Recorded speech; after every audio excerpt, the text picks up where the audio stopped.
Good evening, guys. It's Go Do Your Own Research back once again. We're on to part 2 of my Les Wexner Deposition Deep Dive live stream. Continuing on from where we left last night, where we were talking about Maria Farmer, who was assaulted on the grounds of his mansion property in Ohio. So I've actually got some more pictures to show of the actual grounds of the mansion and the property, so you can see how kind of close they are to each other. And also some more information on the sales of each property, how much they went for, who they went to. But I wanted to start with sharing an article that I was talking about yesterday, which is about another artist that was at the property. He was actually at Wexner's property, and he sued them. I think it's a guy. So yeah, I found this article and it's from 2019. I've not really heard anyone else talking about this, and I'm sure they have, but especially more recently, the conversations around this whole subject are focused on different things. So I think it's really interesting to bring up kind of old articles, archived articles, and see what they were saying at a time when there wasn't necessarily an agenda. So this article says registered sex offender Jeffrey Epstein once tried to gift Les Wexner with a $339,000 portrait of the Victoria's Secret head's family that was so controversial it sparked a lawsuit. So I'm going to jump down. So we know that this came out literally days after Jeffrey Epstein had been arrested in 2019 on suspicion of sex trafficking minors. And his relationship with L Brand's CEO and founder Les Wexner has come under scrutiny. So what I was saying yesterday was how Les Wexner was trying to deny their relationship. He was very much trying to downplay it and distance himself from it. Now, articles like this show how much he was lying. A decades-old legal spat involving a $339,900 family portrait paints a clear picture of accused paedophile Jeffrey Epstein's connection to L Brand's CEO Les Wexner, as well as the financier's working relationship with his one-time girlfriend and employee Ghislaine Maxwell. He also tried to say he barely knew Ghislaine Maxwell. So that's him on the sex register.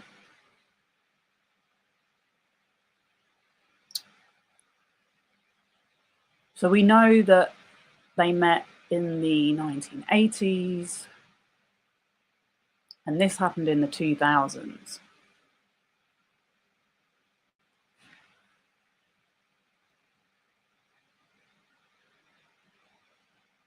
So I'm going to jump to the main bit of the article. Back in the early 2000s, Epstein was close enough to the CEO of L Brands, which owned lingerie brand Victoria's Secret, doesn't anymore, that he sought to spend hundreds of thousands of dollars to gift the Wexners with a family portrait painted by a well-known artist, aka do a bit of money laundering. No, I'm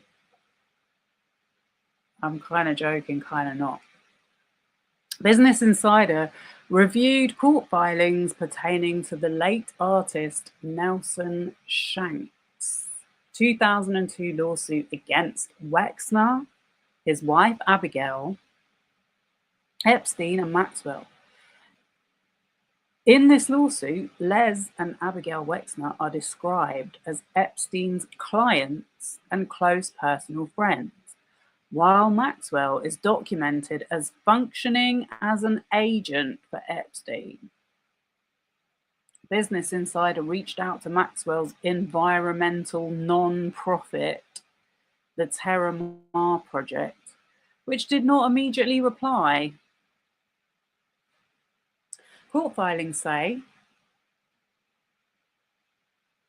that in early 2000, Epstein dispatched Maxwell to commission Shanks, an artist with a hyper-realistic style of painting, to complete a portrait of Abigail Wexner and her 4 children. Epstein would foot the bill for the painting as a gift to the Wexners. At the time, Shanks was known for painting the likenesses of celebrities like Princess Diana, Margaret Thatcher, Ronald Reagan, and Epstein associate Bill Clinton. Let me just have a look. Was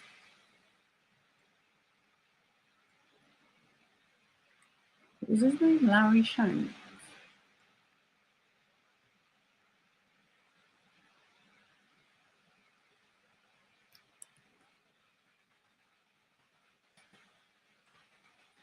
I'm curious now.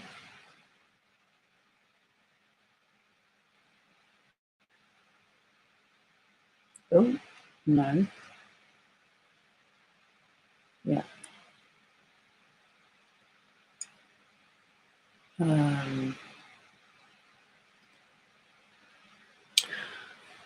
Okay.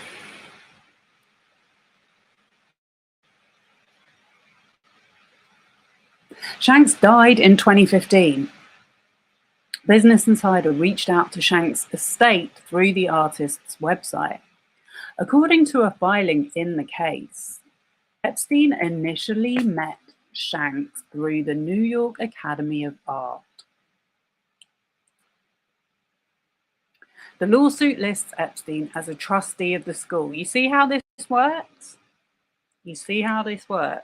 This has been going on since the 90s, 80s maybe the 90s. The lawsuit lists Epstein as a trustee of the school, which the NYAA disputes. Everyone started distancing themselves from him once his crimes were public. Before that, they were more than happy to take his money and make their artists work for him. He purchased tickets for 3 of our ticketed fundraiser events, along with hundreds of other guests, an NYAA spokesman said in a statement to Business Insider. We have no record of any other donation. The New York Academy of Art sincerely hopes Epstein's victims will receive justice. They all say that as well, but then none of them are willing to offer anything to help these victims receive justice, it would seem. At the NYAA, Epstein was known to observe students' works in progress, offer suggestions as to what he would want changed, and then would purchase a completed work if he approved of the final product, according to a legal filing. The lawsuit also said that he'd previously purchased a nude painting from Shanks. Court documents say that after an initial meeting with Abigail Wexner in New York City,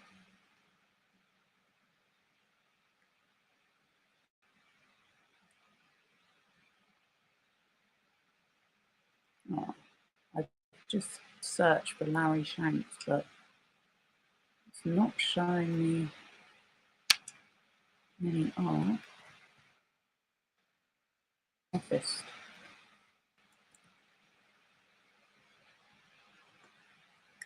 It's definitely none of these people. Oh, tattoo artist. I hope I got the name right. Anyway, let me carry on. So after an initial meeting with Abigail Wexner in New York City, Shanks visited the Wexner's Ohio home around April 26, 2000, where he said he'd snapped around 300 photos of the family.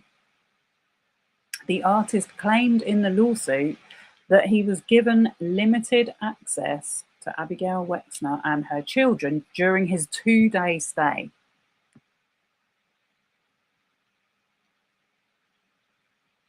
Filings from the defense claim that Epstein was under no obligation to purchase Shanks' work without approving of the finished product, while the plaintiff's counsel said that Maxwell confirmed to Shanks in a letter dated May 16, 2000, that the painting would cost $325,000.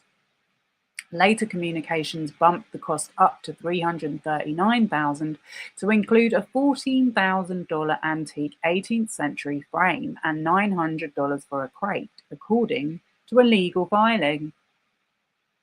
In early May 2001, a courier picked up the painting and delivered it to the Wexners, according to the filing. But the family wasn't happy with the finished work by all accounts.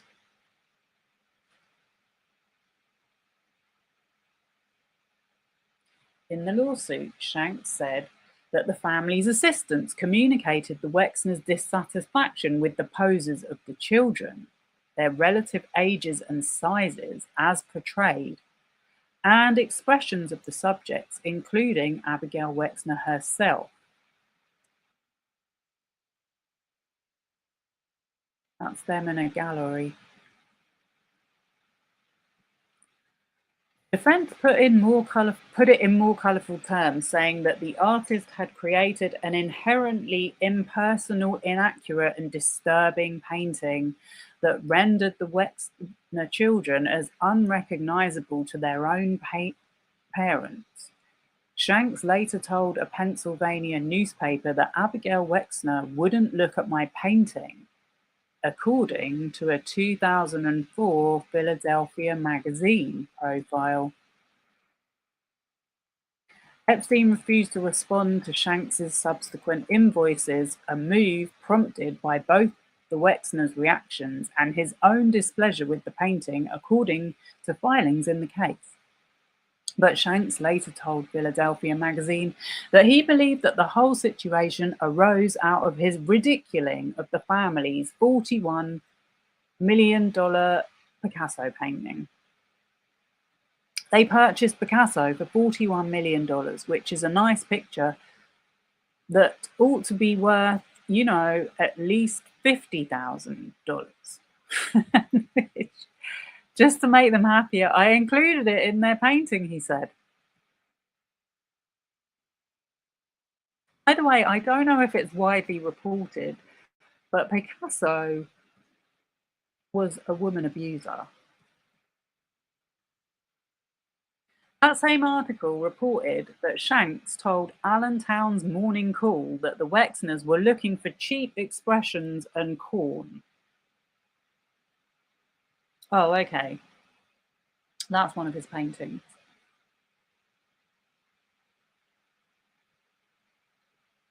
Nelson Shanks. Why did I think he was called Larry? They wanted sparkly, flossy, whatever, he said. They couldn't really comprehend my concept.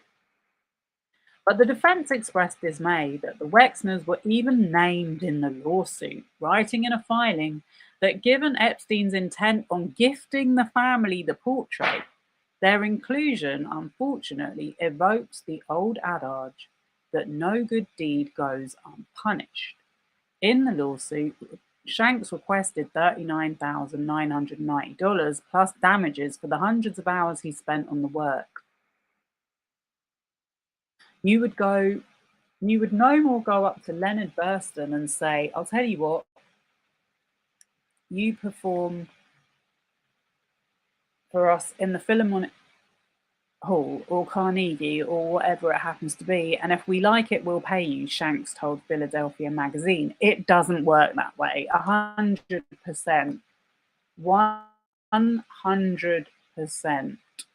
The case was settled in October 2003. This final agreement was reached amicably, according to Shanks's 2004 interview with Philadelphia Magazine.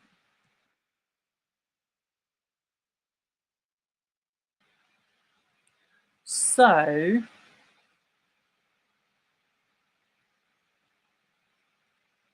at least he got a good result, but he had to take them to court.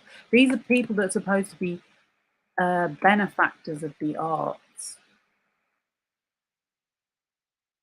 serving their community, helping the arts, didn't want to pay an artist because they didn't like the work.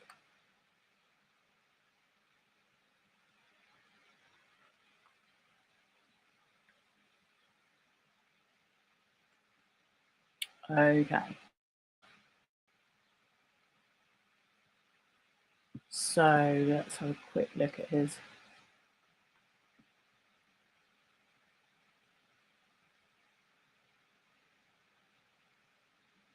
artwork. You know this guy.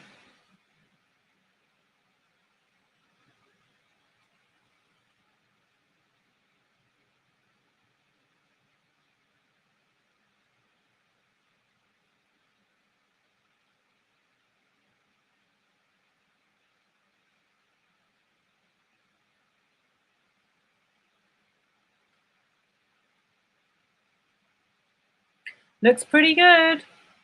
Pretty good if you like that sort of thing, I guess. Yeah, so there was that. So let's go back to the, let me show you the aerial view.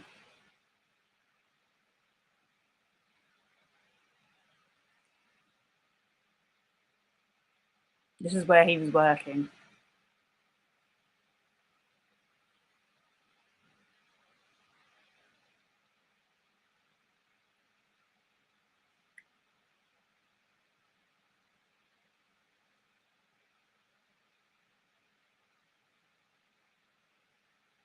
The estate that Wexner built.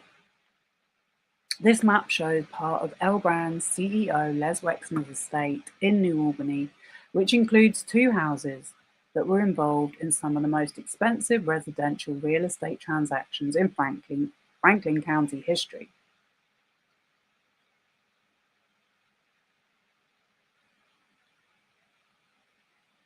So yesterday, if you were watching, I showed how the land that he purchased was completely green. There were only a few houses scattered here and there. It was farmland. It was farmland and forests.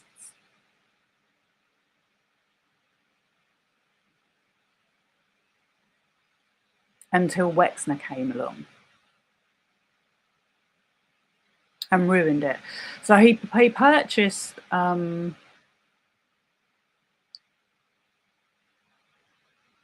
this plot of land for $5.2 million in December 1989, which was 4155 Kitzmiller Road, New Albany. The L Brand CEO's estate now includes a completed 24,000 square foot mansion and equestrian facility on hundreds of acres. And it looks like there's a golf club there, which I doubt if that was there before he moved there. Maybe it was, I don't know. So this is what is interesting. Because remember yesterday we were talking about shell companies and all these different LLCs and trusts and how they move their money around to hide it. So in February 1991, The address 7103 Dublin Granville Road, New Albany, was bought by JW and CPK and Co. trustee for 6.7 million. And it was sold by Charlotte Kessler. Originally, that was his business partner's wife. Originally, a 100-acre property with a small farm on it, the sale included a 30-acre plot and house under construction that was split off from this lot shortly after its purchase. Then, in November 1992, 5025 Dublin Granville Road, New Albany, was bought by Jeffrey Epstein.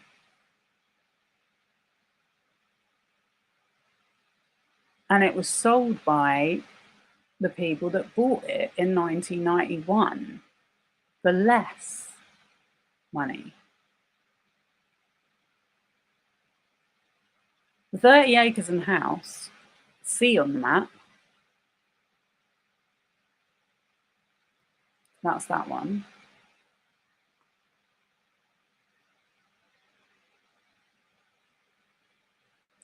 Split off from the 7103 Dublin Granville Road property, were bought by Wexner associate Jeffrey Epstein. Both sites are now considered part of the Wexner estate.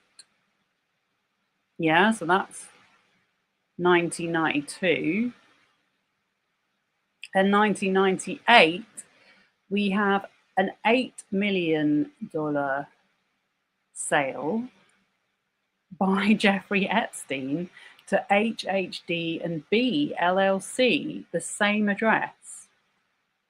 Epstein in 1998 sold the house to an affiliate of Wexner's New Albany company. It appears to serve as a 10,000 square foot guest house for the Wexner estate.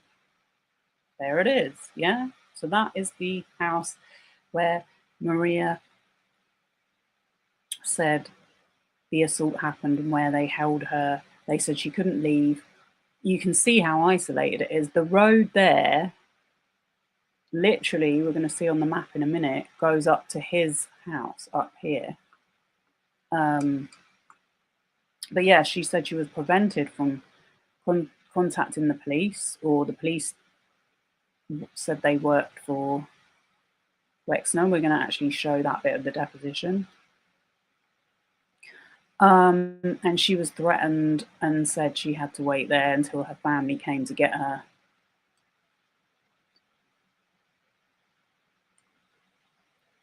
Okay, so I thought that was interesting. Then we've got some pictures from the Columbus Dispatch showing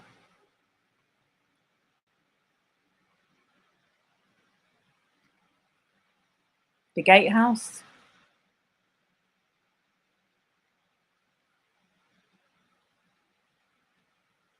This is a sort of overview of the whole land.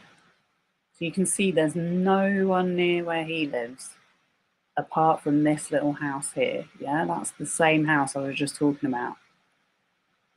So to get to it, you have to drive through there, and then there's like a little driveway through these woods here.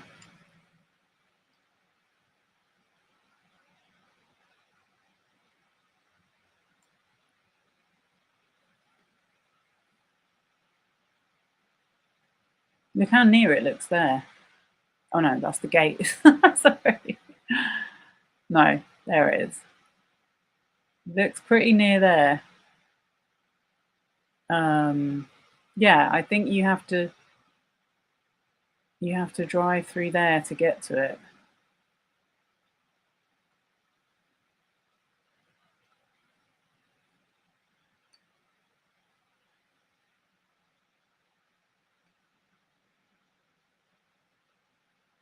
And then that is literally it in 1996.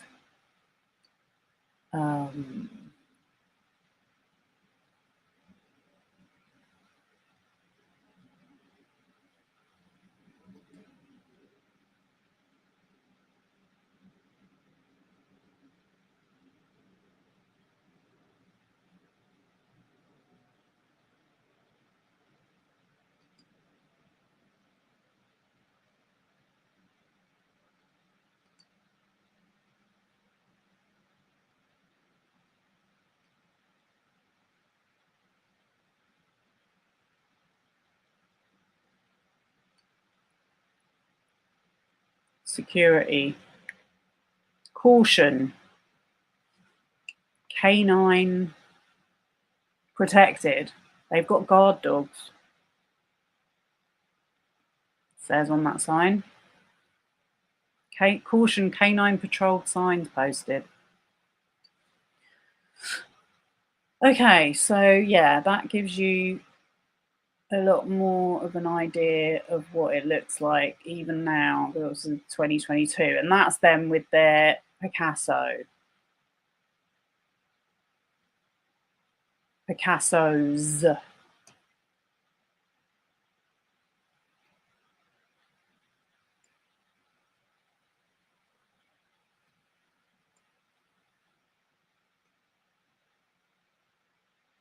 And that's the end of that article.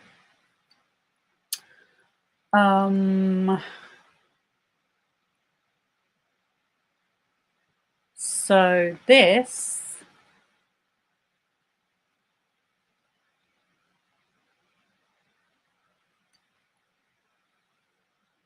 is a Google map of it. So you've got 4,500 Kitzmiller Road, and then 5025 East Dublin Granville Road there. 15-minute walk.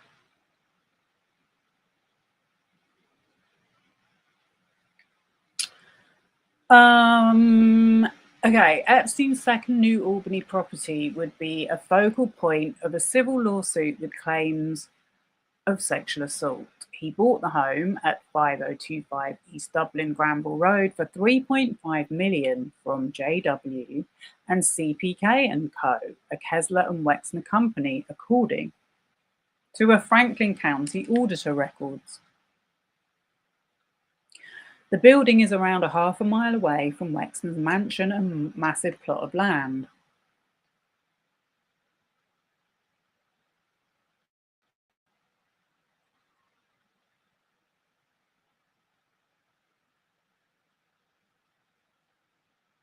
Just couldn't remember what it said at the beginning of this article.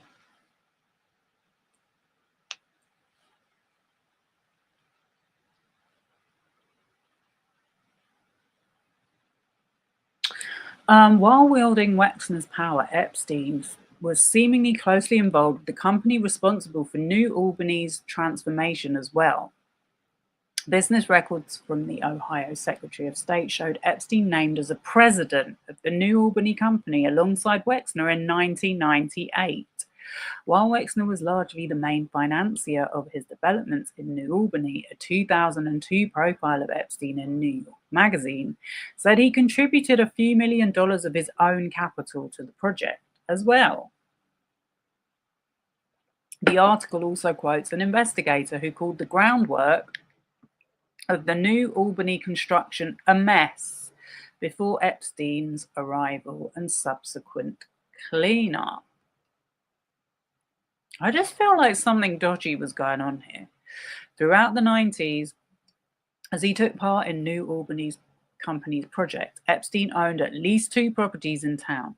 One home in the 7,500 block of King George Drive was an apparent gift from the billionaire to his financial manager. Documents from the Franklin County recorder showed Epstein received the property in a trust in 1990. NBC4 also obtained Franklin County auditor records, which showed he later bought the house for $364,636 and resigned from the trust in 1995. Leslie's wife, Abigail Wexner, took Epstein's place as trustee, but auditor records also showed Epstein sold the home to the billionaire's wife for $0 in 2007. The home departed the Wexner portfolio in 2011 when another buyer acquired it for $365,250. So fishy how it's gone from millions to 300,000.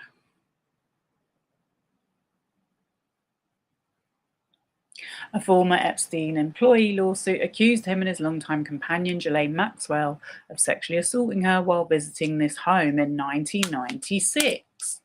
Maria Farmer said in an affidavit that she had come to Epstein's home in New Albany to work on an art project.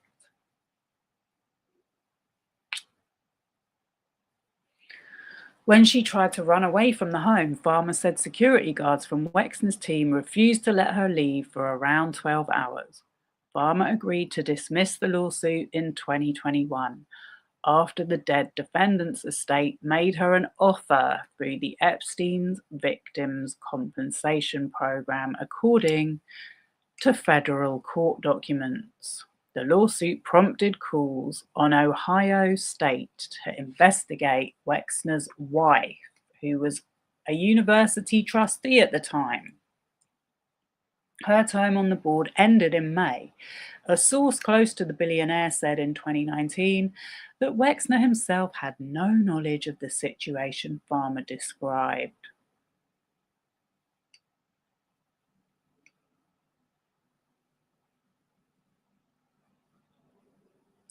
While not part of the billionaire's property, a Wexner family guard told the Washington Post in 2019 that his security team monitored the home on Dublin Granville Road when Epstein owned it.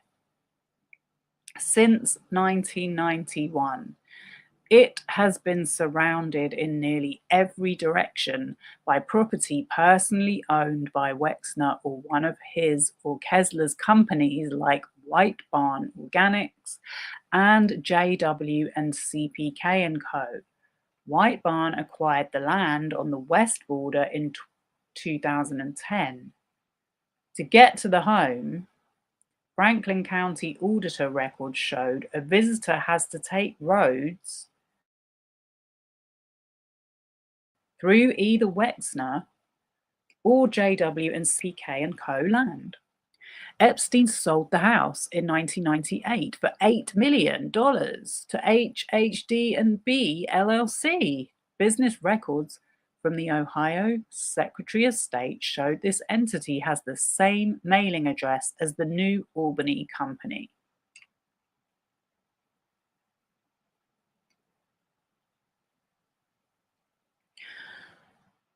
In 2008, Wexner's former financier made a deal with prosecutors to plead guilty to charges of you-know-what after being arrested again in 2019 on child sex trafficking charges and with new attention on his clientele. Epstein died by suicide in jail. With the turn of the new year, documents unsealed from another victim's lawsuit shared some previously known and unknown associates of Epstein, as well as some of the figures he met in passing. Wexner, while not accused of any wrongdoing in the documents, was mentioned 6 times in testimony and legal filings within the 943 pages. So I just wanted to go back to the family guard who told the Washington Post that his security team monitored the home on Dublin Granville Road when Epstein owned it.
Okay,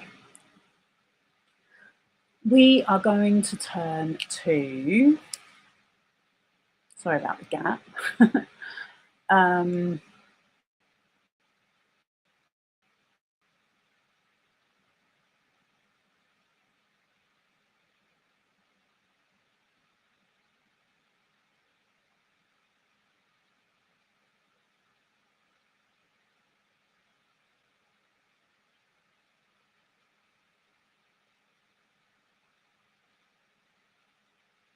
There we go. Finally. Yeah, we are going to turn to this clip from the deposition now. Look at that face.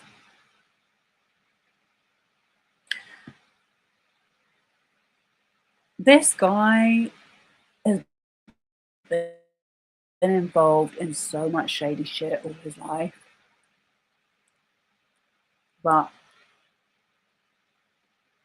obviously, he puts on a suit. He's very, well, you can say he's polished, but he puts on an act in this deposition. He puts on an act when he does all his PR leadership talks. But the more you read about him and the more you hear about all this money moving around, it just isn't adding up. That he's this innocent guy that was taken in by Jeffrey Epstein.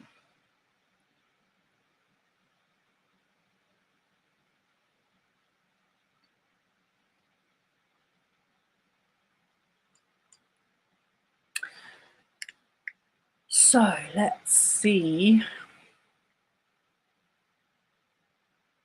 what he's got to say for himself.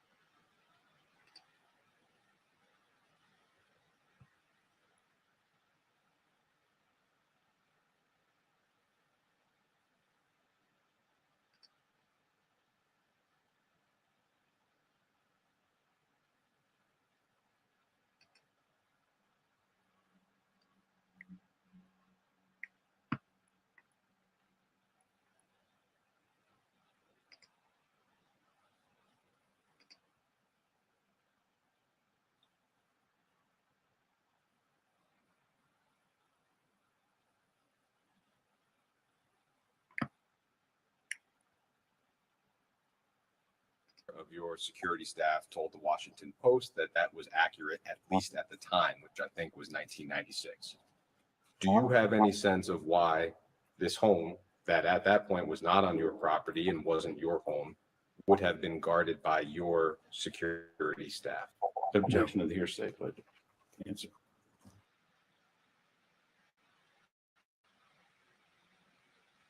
No. Do you have any knowledge as to whether or not the home was guarded by your security staff, either then or now? Then for sure not. My daughter lives there now with her husband, so I'm sure they pay attention to it, but I don't know for sure that, because it's part of the family, that they pay attention to it, but that's as close as I can get. When it was owned by Mr. Kessler and Mr. Epstein, you have no knowledge of whether or not it was guarded by your security staff? I have no knowledge. I would doubt that. Frankly, fucking gossip. Does that sound strange at all? It sounds a little strange to us as readers and listeners that a home that is not yours would be affirmatively guarded by your security. Me too. Ms. Farmer says that she, in the wake.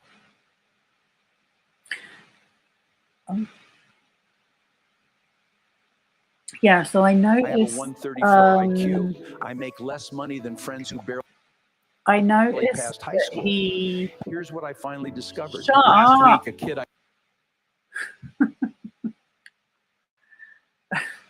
I noticed that he immediately started talking about his daughter. His daughter, I don't know how old she is now, but he was married in 1993. He didn't have any kids when he got married. says that she, The in incident the wake of happened her in assault, reached out to the 1996. county sheriff's office. The incident happened in 1996. The oldest his daughter could have been then would have been 3. She would have known nothing about it. None of his kids would have known about this, I doubt. So why is he talking about his daughter and the security? This is what he does. He starts waffling about something that has nothing to do with the question. This is just what I've observed.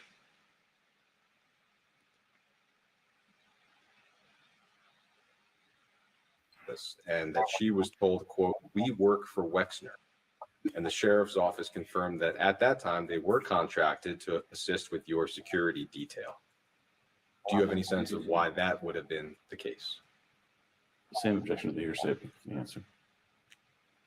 No, the closest I could get to that would be sometime people who work for county security, Columbus Police Force.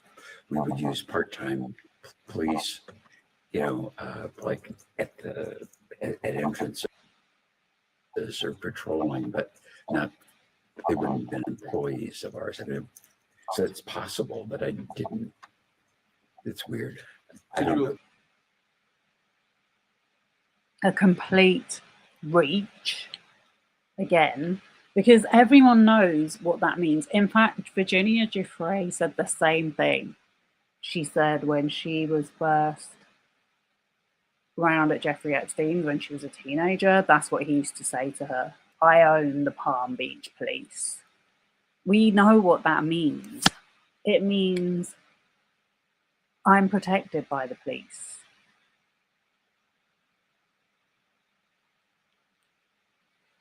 But he's really trying to play these people like they're dumb. Like this is the highest level of government in the US, isn't it?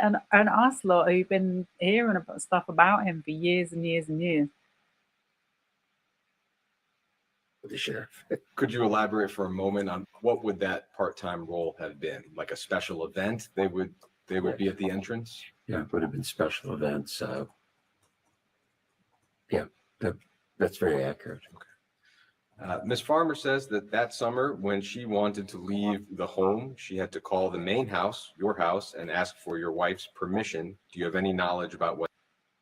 I think the way he laughs at all these questions as well is when he calls Jeffrey Epstein's crimes abhorrent, the laughing doesn't match how he feels about it, because if he took it seriously, he wouldn't be laughing. I don't think. Whether that's accurate. I doubt that it's accurate, and I have no knowledge. And I think you said earlier, but just to make sure, when did you first become aware of Ms. Farmer's allegations? In the press. Did your security staff or anyone else on your staff ever alert you to any unusual incident or event involving Mr. Epstein at the home that we've been discussing? None. Are you aware of any other incidents related to sexual assault or misconduct where somebody on your property or Mr. Epstein's former property adjacent called the sheriff's office for help? Absolutely not. Not aware. I'd like to touch on Victoria's Secret and Mr. Epstein presenting himself as a recruiter. Again, I know it's been discussed earlier. I'll try to cover new ground to the extent possible. I think you had testified that you were alerted to that issue once. It's been publicly reported that in 1993, President Cynthia Phoebus Fields, who was an executive at Victoria's Secret at the time, was alerted that Epstein was holding himself out as a Victoria's Secret scout, and that you were alerted to the problem and, quote, said that you would stop it. Does that sound like the time frame in which you recall being told about the issue? Maybe it didn't. It could have been. I was trying to think when she worked in the business and when she left. But yeah, probably right. I don't know for sure. What do you specifically recall about when you were alerted to the issue? In other words, who approached you and what did they describe specifically?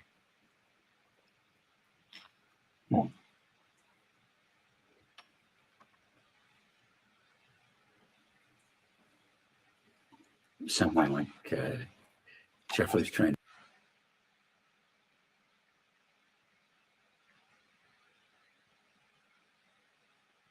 This is where he really comes unstuck, because he tries to tell the same story twice, and it's obviously his stock answer, but he's forgotten. You can see how uncomfortable his lawyer looks sitting next to him. He's like, "Uh-oh." He's a Victoria's Secret talent scout. And I said, that's terrible, the nonsense, or I'll put a stop to it. Something like that, because it could be possible, I think, in my memory, but I didn't believe it. But I know I called him up and said, are you Jeffrey, what is going on? He said, do you think I'm stupid? I said, because I hope not, because if not, you'll be dead. There was a very brief conversation. I remember him being definite about it didn't happen. It wasn't a long conversation. I was mad. So it was a blanket denial from Mr. Epstein. That's very accurate. And did you believe, or were you convinced by his denial at the time? At the time, yes, I did believe it.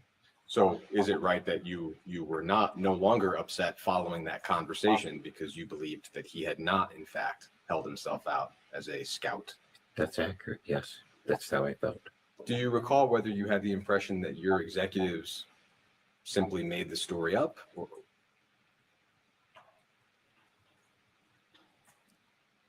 I don't recall. Just knowing how I think about things, I probably would have said this is just Jeffrey Single. It's a thing to say. A rumor could get started. He's already said, because this is a 5 hours, this is a 5-hour watch. He's already made the mistake of telling us that he was engaged to be married to Ghislaine Maxwell. That was the only reason why he met her, and that he was engaged to be married to Eva Dubin. But now he's single. To chase it down, because God forbid that anybody was doing in the business, let alone outside the business, was dating people in the business or dating models or recruiting them or any of the stuff that we now know is true. I would have fired him on the spot. I just have to laugh In May at how uncomfortable this guy is, because he's literally wincing. He's literally like, shut up.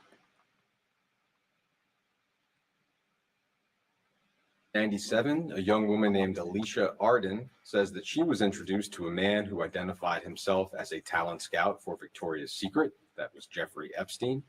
Mr. Epstein allegedly invited Miss Arden to his hotel room in Santa Monica, California, to audition for the catalog.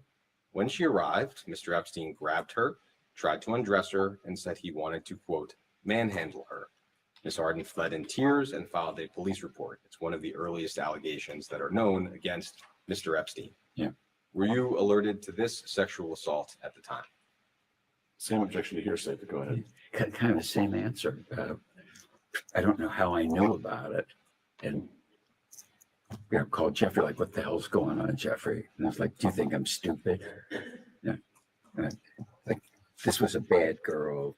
I was on a date. She made all this stuff up. You don't think I behaved this way, would you? And I hope not, was probably what I said, because I couldn't believe that anybody that I knew would behave like that. And what you're describing, is that the original single conversation you described earlier, or is that a separate conversation with Mr. Epstein about the issue?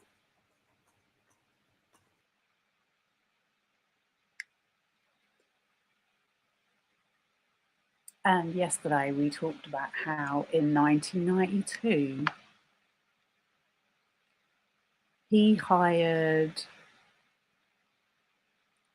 the guy from Abercrombie and Fitch, Was it Mike Jeffries, who's also currently awaiting trial for sex trafficking? I don't think it's a coincidence.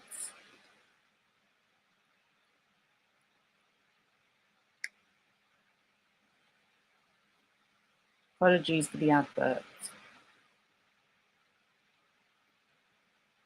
See, this is where he said the same answer.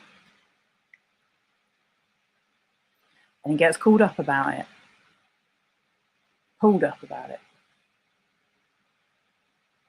Single conversation you described earlier, or is that a separate conversation with Mr. Epstein about the issue? I'm a little confused. But this question about the lady in the hotel in New York was one conversation, and the notion or the discussion about Jeffrey's interviewing models, I think, was a separate one, and they didn't happen simultaneously. I understand. It sounds like that might have been about 4 years apart from each other. You could tell me 4 years or 4 months. I don't remember. So it sounds like at that point, there would have been at least 2 conversations with Mr. Epstein about the broader Victoria's Secret issue. In 2004, a woman named Elizabeth Tai had a similar experience. She was invited to Mr. Epstein's New York home under the impression that he would be able to get her a job as a Victoria's Secret model. Mr. Epstein apparently, allegedly, undressed and handed her a vibrator. Ms. Tai threw the vibrator at his head and ran out of the room. Were you made aware of this allegation at the time? I never heard the story before.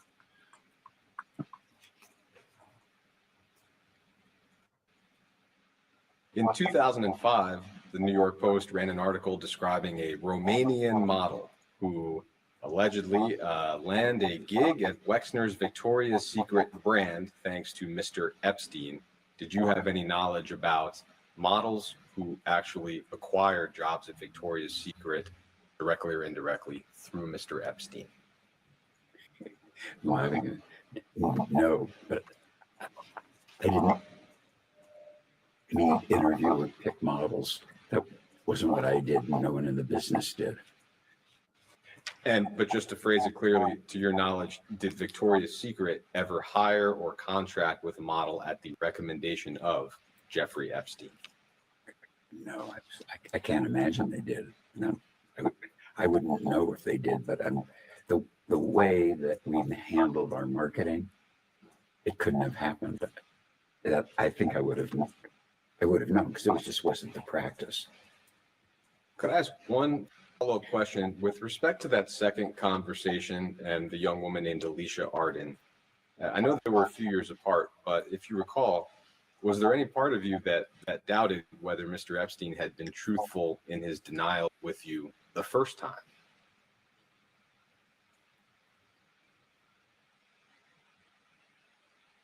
If you're obsessed about good design. I'm so sorry about the adverts. Yeah.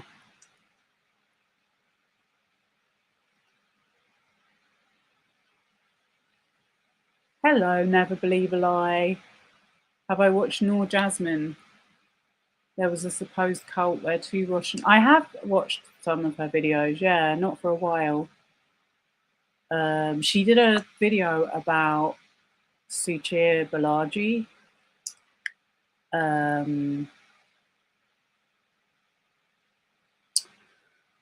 Which was really good because not many people talked about that. Considering a lot of people say they do true crime and they just ignored it when that was a real crime.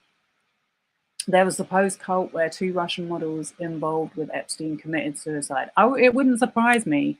If you read some of the messages from the girls that he had ongoing situationships with, they sounded pretty depressed. And he would be like gaslighting them, saying, "Oh, it's your fault, you don't listen to me." And, you know, telling them to go on to like Tony Robbins courses and do self-help. He really is the ultimate manosphere dude. Like I said the other day, I think well, I might have been talking about Hugh Hefner, but they're both in the same category. These were the runner-up. These people walked so Andrew Tate could run. You know, it's just Andrew Tate doesn't have the same amount of money and wealth that they do, so he's not really been able to escape accountability like they have. But yeah, your point about the bad girl, he also described one of them as a hooker, which is just unbelievable considering it's 2026 and this guy and his wife pretend to donate to, well, they more than don't pretend to donate, they run foundations that are supposed to support women who are abused and children. It's just beyond a joke. Tony Robbins, I know, I literally couldn't believe it. And the worst thing is, like, a few weeks ago or months ago, I kept getting bombarded with Tony Robbins adverts. But yeah, one of his girlfriends is literally having, well, when I say girlfriends, I mean girls that was obviously he'd groomed, was talking about going to see Tony Robbins. It was really crazy. Because it's not cheap. Those tickets to see him are not cheap.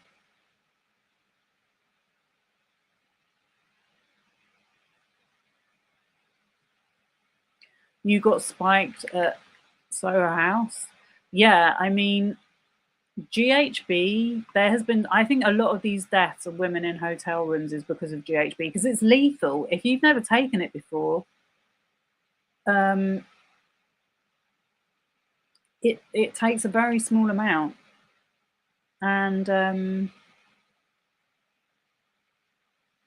yeah, they just run away, and there's very little way of collecting evidence or associating them with the crime, especially if they have the money to pay people to clean up the mess. But yeah, I was saying, like, a while ago when I did a reaction video to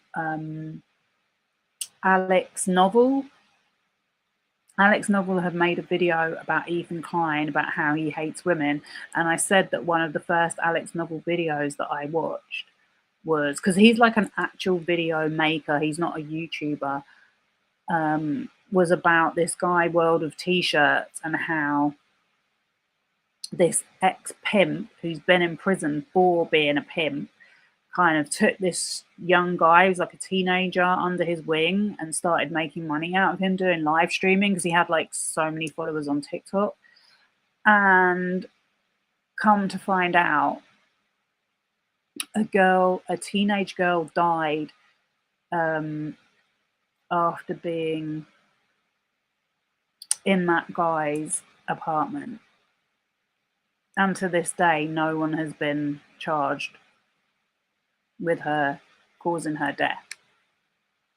And the other guy who was there was his flatmate, and her mum thinks that he was jealous that this guy was, that the flatmate was seeing this girl,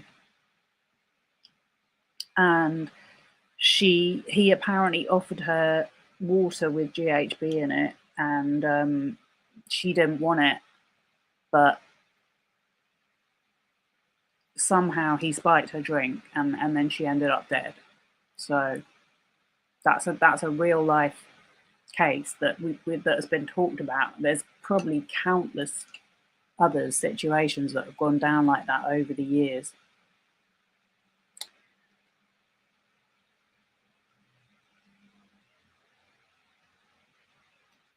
I don't think I connected them. You can't imagine how busy I was. I was engaged, I was married, I'm running 20 businesses. I never made the connection. And as far as you recall, those are the only 2 times that you were alerted to Mr. Epstein holding himself out. Just go back for a sec because I was talking, but that was his excuse. He was too busy. He was too busy. But notice how he doesn't talk about how they were doing all these property deals.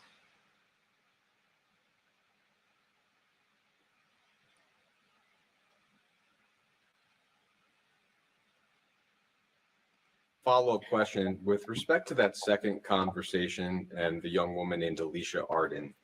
I know they were a few years apart, but if you recall, was there any part of you that doubted whether Mr. Epstein had been truthful in his denial with you the first time?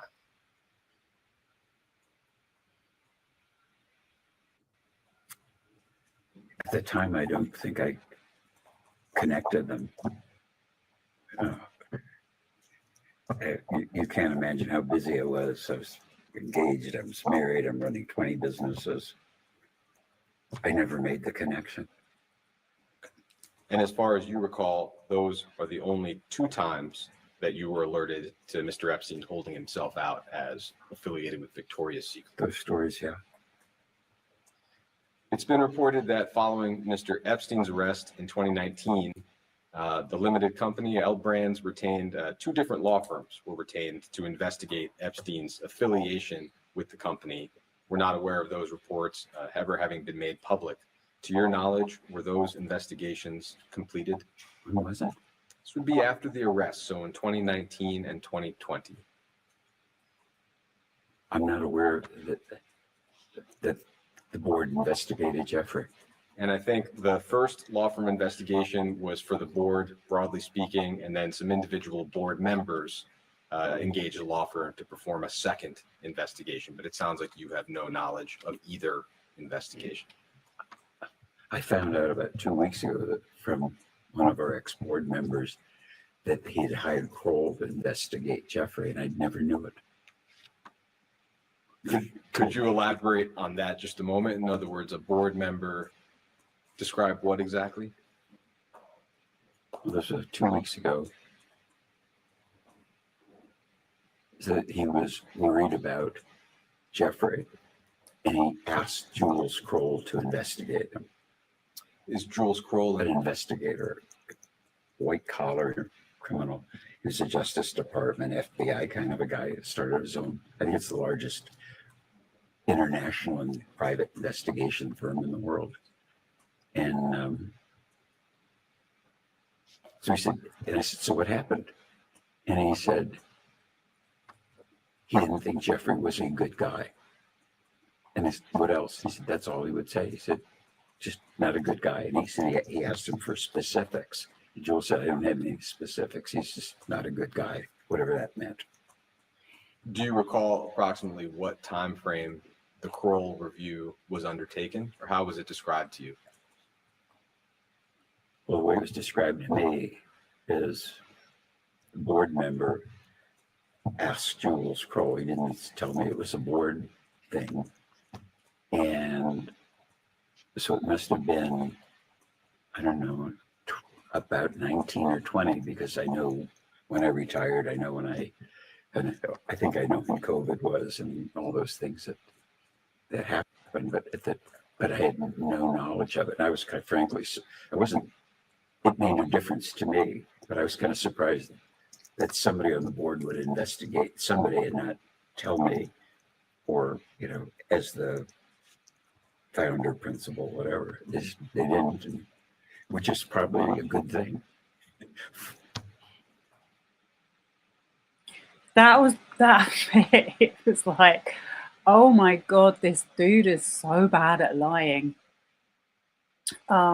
Yeah, I want to say I'm really sorry that happened to you. Never believe a lie.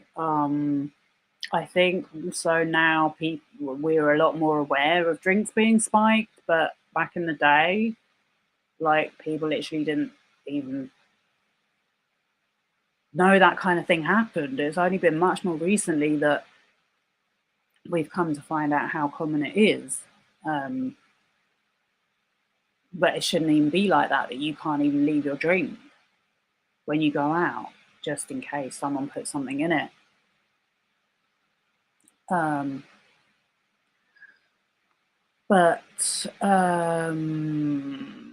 Yeah, the busy excuse was pathetic. But you know what else I wanted to say as well is, if you noticed his body language there, like I was thinking about this today. Yeah, where are all the body language analysts right now? Because if this was a woman giving testimony, they would be all over this shit.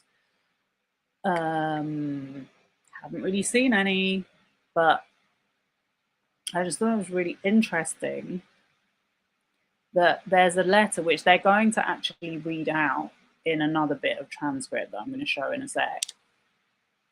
But this is an email that Jeffrey apparently sent a draft to himself, addressed to Les.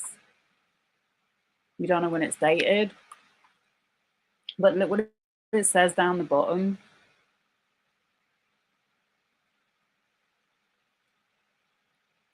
I would guess that if things have not changed much, as I know you well, that you will find a need to show this letter to Abigail. If so, that's his wife. If so, I would ask that you not raise your shoulders, purse your lips, and tell her I have no idea what he means. Is Jeffrey asking for something? There must be more to it. We don't know what we don't know. I just thought the way he said that, raise your shoulders, purse your lips, and tell her I have no idea what he means, is exactly how he acts. That's exactly how he acts. He shrugs, he purses his lips, he's like, I don't know what I didn't know anything about it the whole way through. And Jeffrey Epstein, for all his despicable faults, obviously recognized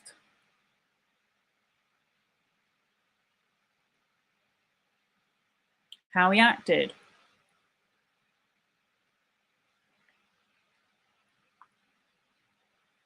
I just want to show you as well, actually.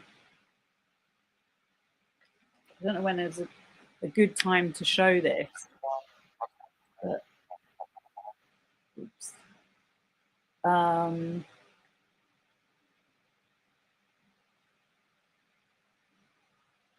But I might as well get it out the way, because it's been clogging up my my tabs.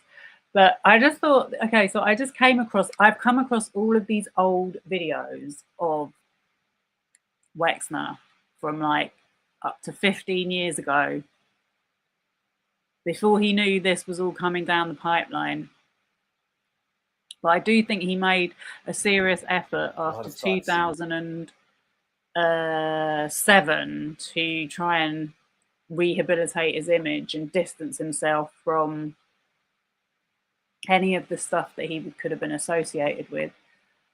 I think, by the way, when he said about there was an internal investigation, I've heard that although it was meant to be independent, there was some issue with that. And also, he lost his position as CEO very shortly after that, and Victoria's Secret had to be sold off. So yeah, I came across this, which is Les Wexner speaking at JCC Vigil for Pittsburgh. So this was 7 years ago. So this is him speaking at a vigil for the Jewish community, something or other. I had to look up what it meant. Oops, I'm not going to read the comment. But this is in Pittsburgh, and all I can see is, well, this flag. And the reason why I think this is interesting is because he knows how to be serious.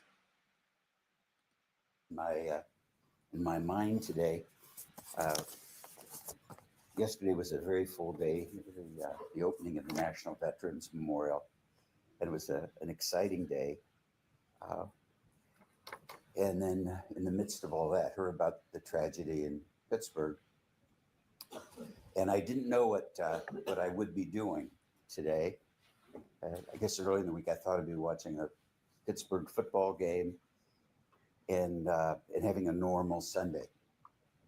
All of you had plans for today or plans for this weekend, things that you thought you would do in the normal course of your weeks. And all that changed.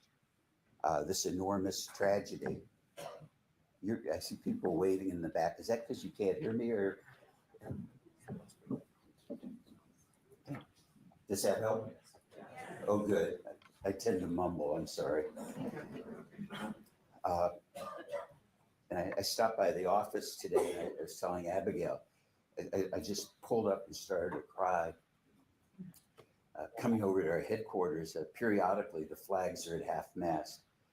And when I realized that the flags in the place where I work were at half mast because 11 Jews were killed at random in the next village over, it was a terrible thought.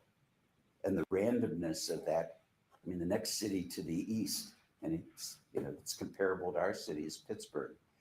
And but for the randomness of what happened,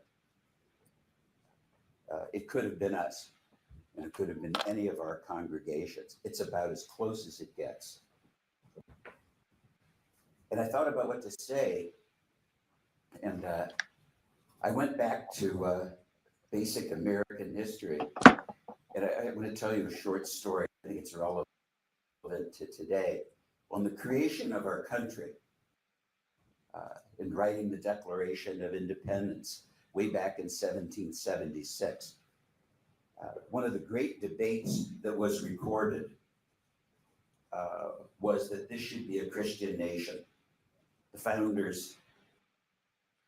I don't want to show too much of it, but I just was a little bit like blown away because I was like, what the hell am I watching here? But also it just shows that he knows how to be serious when he feels serious.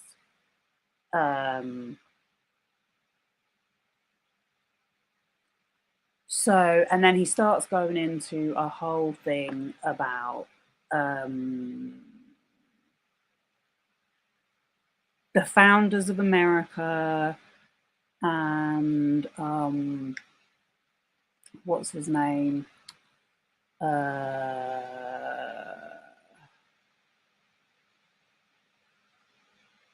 Benjamin Franklin and all this stuff. And I'm like, you're standing there talking about the founders of America and all this stuff, and then you literally have like Israel flags everywhere. Like, it's just so weird. I personally felt like it was weird because he's from Russia. His family is from Russia. And yeah, I just thought that was weird. So I wanted to show that clip. And then there was another clip I found where he is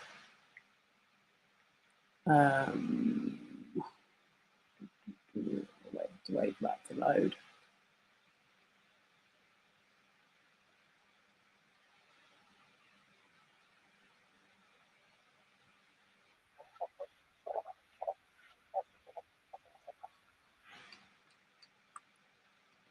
This one is where he's doing this leadership thing. So I think personally he's a terrible public speaker, but he seems to do a lot of it.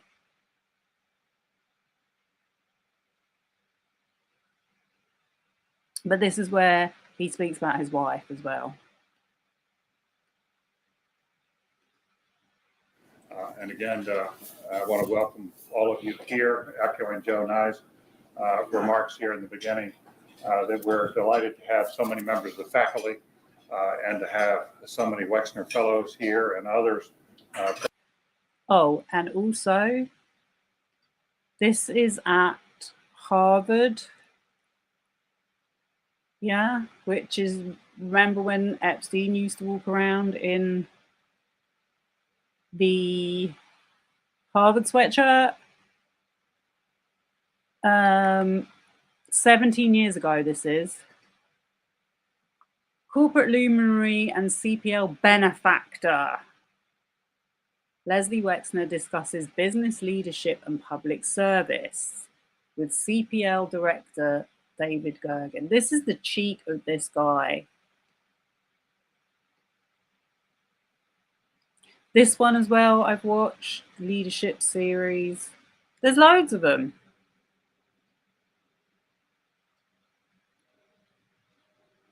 But yeah, yesterday when I was talking about the old boys network, this is what it's all about, where it's like going back to Harvard and cozying up with all the new graduates and donating money. And then he does like free lectures, and they all do it, all of these guys. But from the community to join us for this occasion. It's one we've been looking forward to, and we thank you, Les Wexner, for being here. As Joe and I said, Les and Abigail Wexner have become two of the most important supporters of the Kennedy School in the history of this institution. Their support starting back some 14, 15 years ago for the Wexner Fellows Program. We've had both the Israeli Fellows Program and the Graduate Fellows Program that have been so. You see that? I'm not making this shit up. It's real. It's been going on. They've been donating to the Kennedy School for 15 to 16 years. This was 17 years ago. When was it? 2008. So this is the year after they apparently cut ties from Epstein. Their support starting back some 14, 15 years ago for the Wexner Fellows Program. We've had both the Israeli Fellows Program and the Graduate Fellows Program that have been so successful, and so many members here of the faculty have been engaged in. It's good to see some of them here. Brian Mandel's been deeply engaged in it, and John White has been deeply engaged with this, and Pete Zimmerman and Ron Heifetz and others. And then, of course, more recently, your support of the Center for Public Leadership has been something for which we've been deeply grateful as well. And there are others here, Mark Kellerman, especially Ron Heifetz, who was a major figure in marrying us up. Sorry, this sounds terrible. We thank you for that. And as we said, Les, and inviting you here today, we've had the occasion since the time the center opened to conduct a number of conversations about leadership with people in both the public sector and the private sector. We've recorded those that become part of our archives. They are then made available to those who wish to use them in classrooms. They're going to become part of our website. They're part of our general outreach effort, and obviously a part of our effort to understand leadership more fully than we do. And we've had Nobel Peace Prize winners who have participated in this. We've former senators, prime ministers, cabinet officers, people from NGOs and corporate CEOs who have been here. Lou Gerstner was here a few months ago when he completed his book and was well received, and I think helped people from a school of government understand leadership from other perspectives, and that's why we're also grateful that you could join us. So let's talk for a little bit about that, and let me introduce you a little more formally to the group, and then I want to ask you how you made all this possible. I mean, how you built this company. It was some 40 years ago that Les opened a single store in Columbus, Ohio. Sales of $160,000 that first year. Now Limited Brands is some 5,000 stores altogether. And sales in the year 2002, some $9 billion. Not a bad growth rate. And it's very interesting to me that even as they have undergone serious restructuring in the last 2 or 3 years, it's heavily competitive. The retail industry is very heavily competitive, and Les has had to adjust and move his company. And Len Schlesinger, who was here on the faculty of business school and has been deeply connected to the business school, to the Kennedy School, went to join him as part of this effort. But even as they've gone through this restructuring, which has not been easy, you see what I was saying about You know, when you hear about like secret societies, I feel like they're talking in like code, but what they're saying about restructuring is they had to get rid of people. That's what he's saying. He doesn't say it like that, but that's what he means when he finally gets to the point. I'm not going to play too much of it.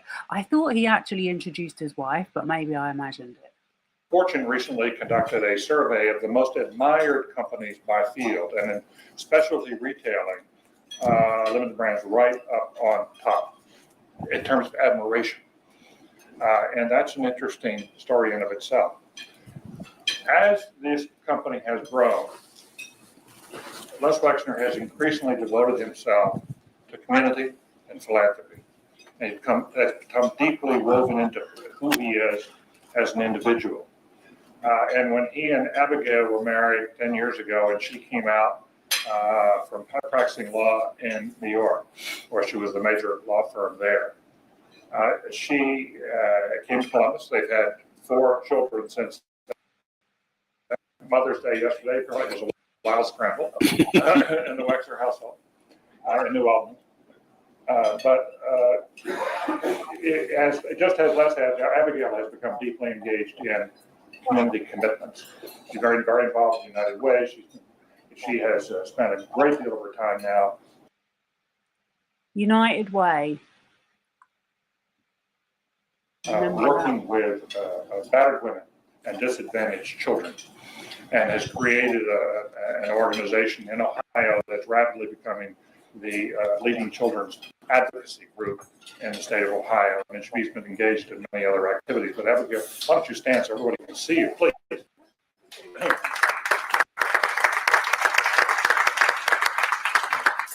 I think when Ron and Suzanne. Can you believe that shit?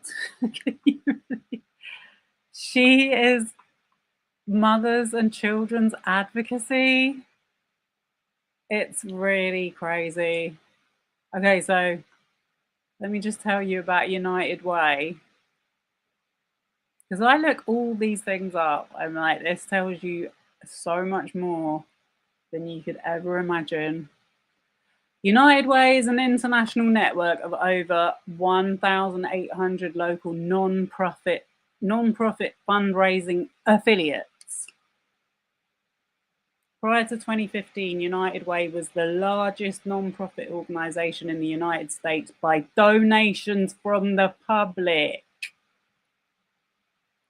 That's what they do. They just get donations from the public.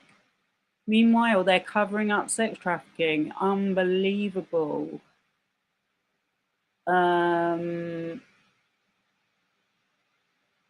think there was a specific mention of the Ohio business, but look at this bit. United Ways raise funds primarily via company-sanctioned workplace campaigns, where the employer solicits contributions from their employees that can be paid through automatic payroll deductions in the same way tax withholdings and insurance premiums are deducted from an employee's net pay. Mate, I don't know if you've ever been at the checkout in Tesco's where it says, do you want to donate to such and such? But it pisses me off.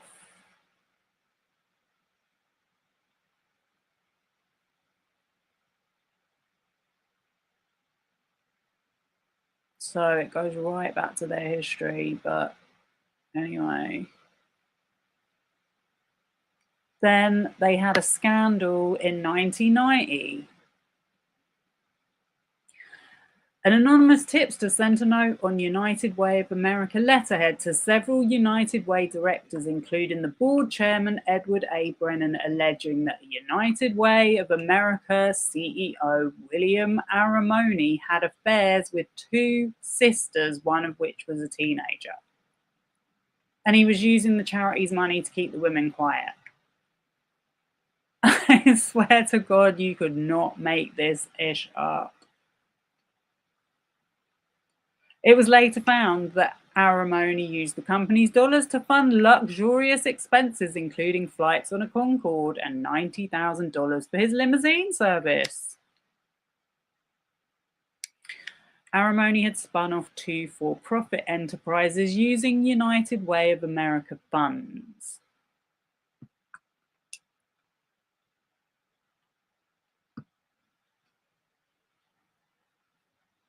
Blah, blah, blah, blah, blah. I bet there's a whole load of other stuff. But anyway.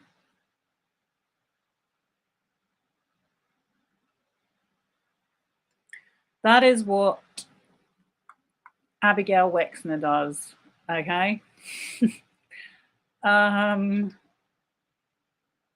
What else can I show you? Okay, I found, just on this subject of Ehud Barak and Israel, because he plays that down in the deposition. So this was in 2021.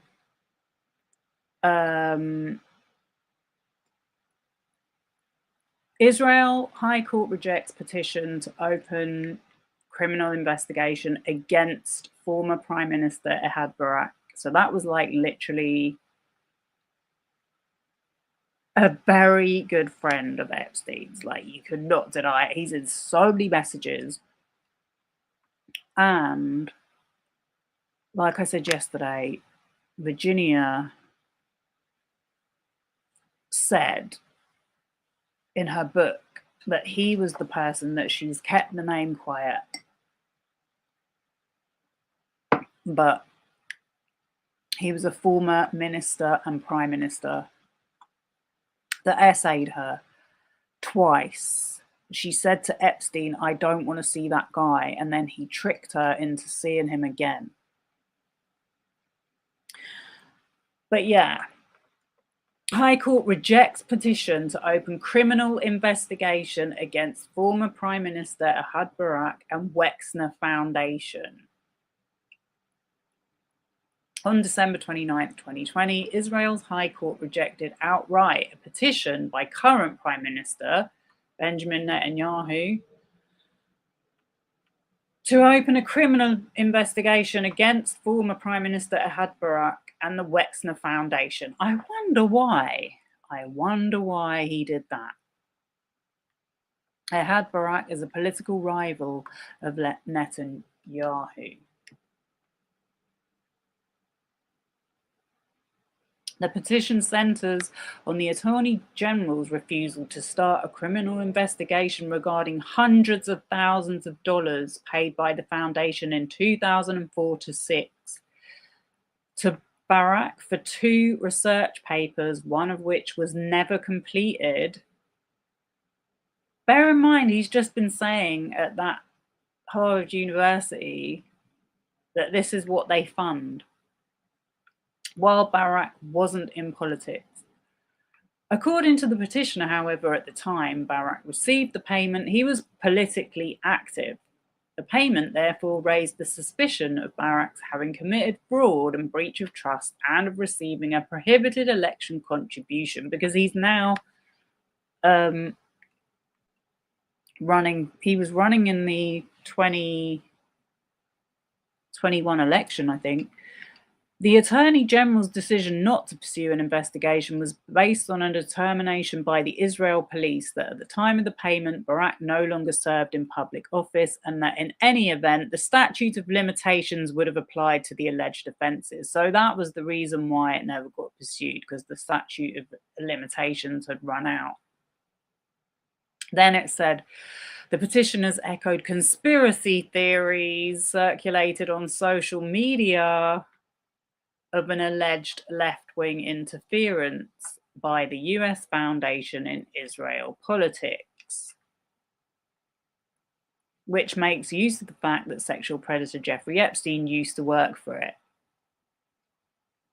An outside review released in 2020, however, concluded that Jeffrey Epstein played no meaningful role in the budget, finances, or accounting practices of Brands founder Les Wexner's charitable foundation and wasn't involved at all with its fellowship and leadership programs.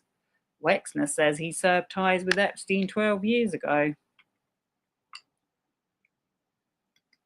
I'm just reading the articles out. I'm not saying I agree with the content, but also it really depends on where you go for the source.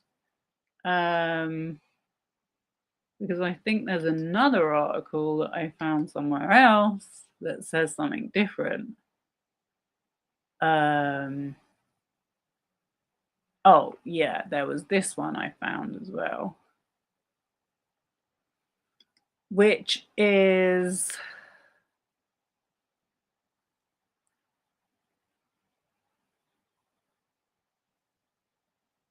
sorry, it's a bit slow.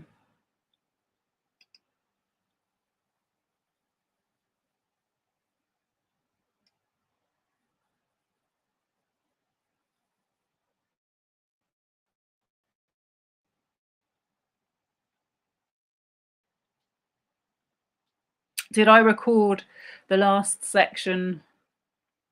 Did Epstein get the Nobel? I mean, the person who did, I mean, let's be honest, the last one wasn't it a toss-up between Donald Trump and that woman that was trying to do oil deals in wherever it is, South America? You know? I mean, the thing we have to remember is we don't know about these. Well, we have a pretty good idea about Donald Trump's private life, but a lot of the stuff about Epstein was speculation until the court documents were unsealed.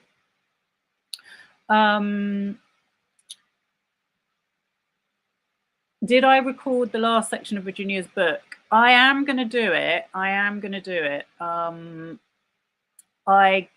did part 9 again, and I didn't get to the end, so I think I've literally got like a couple of chapters that I haven't redone. But I am going to do it because a lot of people really like my reading, especially the first episode. The first couple of episodes, the views keep going up, and there's been a lot of comments. But yeah, no, I should do it. I had a little break, and I don't know. I go through weird moods with YouTube. Honestly, sometimes I just think I'm not going to do it anymore, and then I do a live and I think, oh, I really enjoyed that. And then I get back into it and then I don't have time. But yeah, no, I'm definitely going to do it. I will definitely do it soon. Her family said the butterfly brooches will be for sale soon. That's amazing. So yeah, let me know if her family ever want to speak to me about anything. That would be great. That would be really great. Because I feel like at the moment, especially with this Epstein Files release, I feel like I'm really one of the few really honest channels. Like, there's just so much dishonesty I see in terms of the content that's being put out. That's another reason why I keep going with my channel. It's like, if I make a mistake, I make a mistake. Like when I was reading through the victims' reports from the Epstein files and talking about the commentary channels and stuff that had been bullying them. And I really didn't understand. So that led me to do further. I didn't understand what I was being shown in those files, but then that led me to do further research. So I might have made a mistake in thinking that it was Sarah Ransom that was writing those messages. And I now know that I think it was Maria. So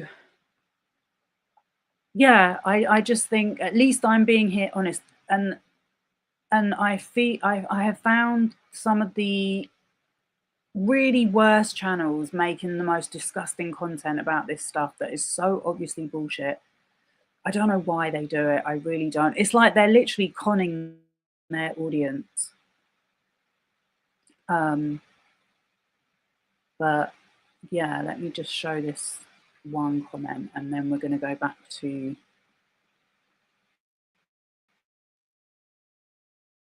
I think Survivors, me reading it has a de-triggering quality. It's a service to our mental well-being. I really appreciate you saying that because I don't claim to be anything on this channel. Like I said, at least I'm honest. I'm honest.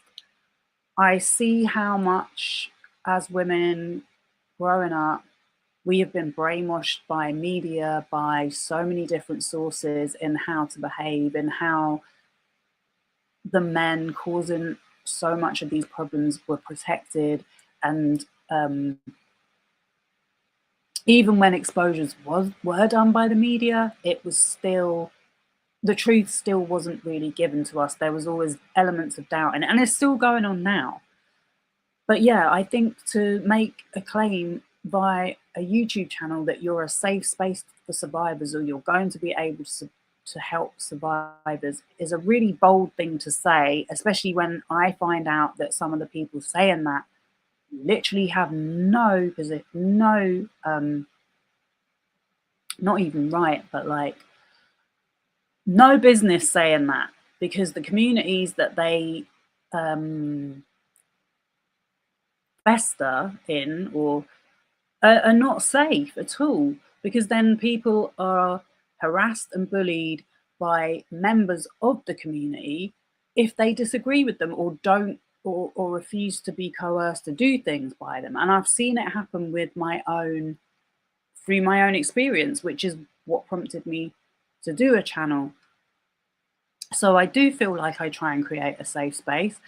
And I've literally had one of Alexa Nicholas's fans, and I know she hasn't got many, but one in particular, who literally said to me the other day the opposite of what you just said there.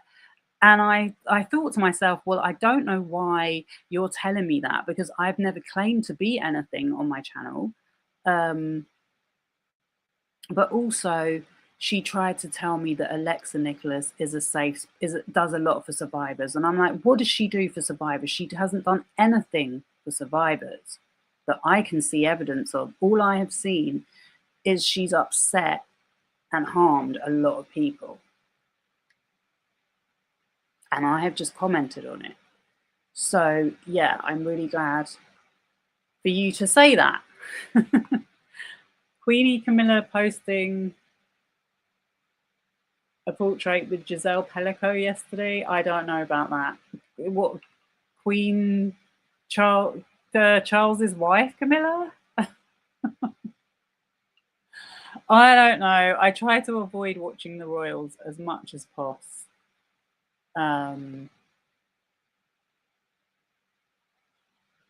Right, let me quickly read this article as it's now come up.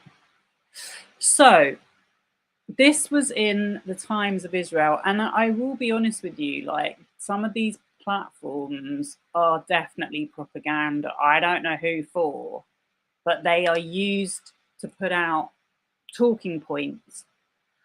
This was in 2019, and it said, Barack said he visited Epstein at home but didn't attend sex parties.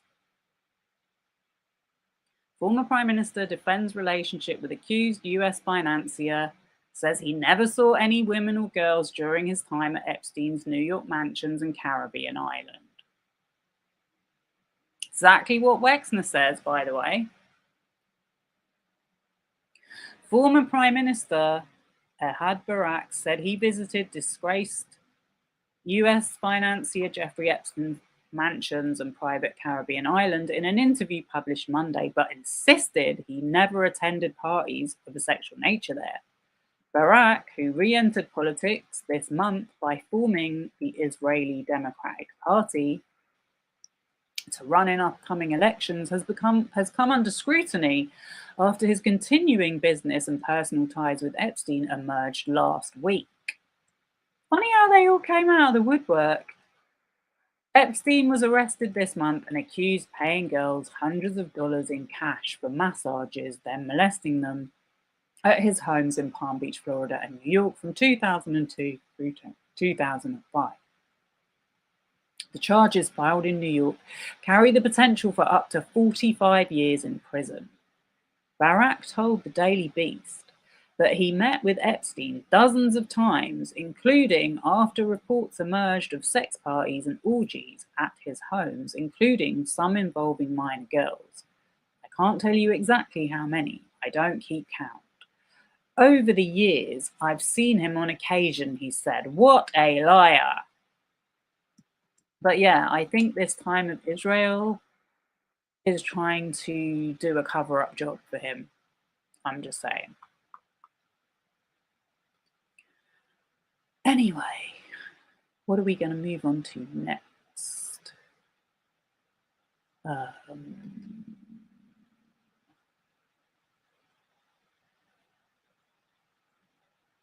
I've done the sheriff.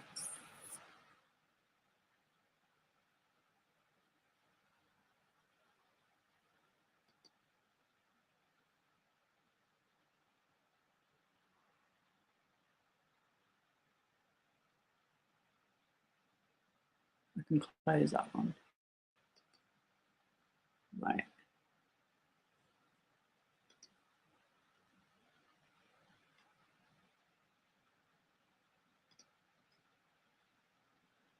Sorry to leave his ugly mug up there. I'm just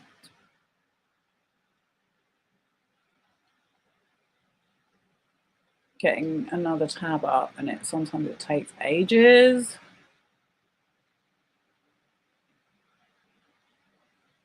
I think it's this one.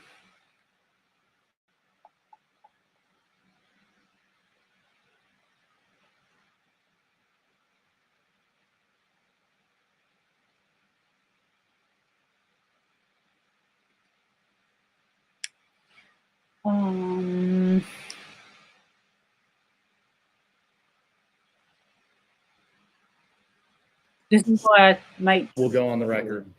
between. This is a deposition of Mr. Leslie H. Wexner conducted by the House Committee on Oversight and Government Reform under the authority granted to it pursuant to House Rule 10. Accordingly, House Rule 10 grants the committee broad jurisdiction for the committee to conduct investigations of any. He's got his serious face on. I'm not going to show you the whole thing. Right, I had it queued up, but it's lost its place. So let me try and find it. So we're going to go to 1 hour and 45. So this is going to be the last section. What is good about this GOP oversight version is there's no adverts. It's advert free, but it's nearly 5 hours long. So you have to, and there's no timestamp. So you literally have to find your place.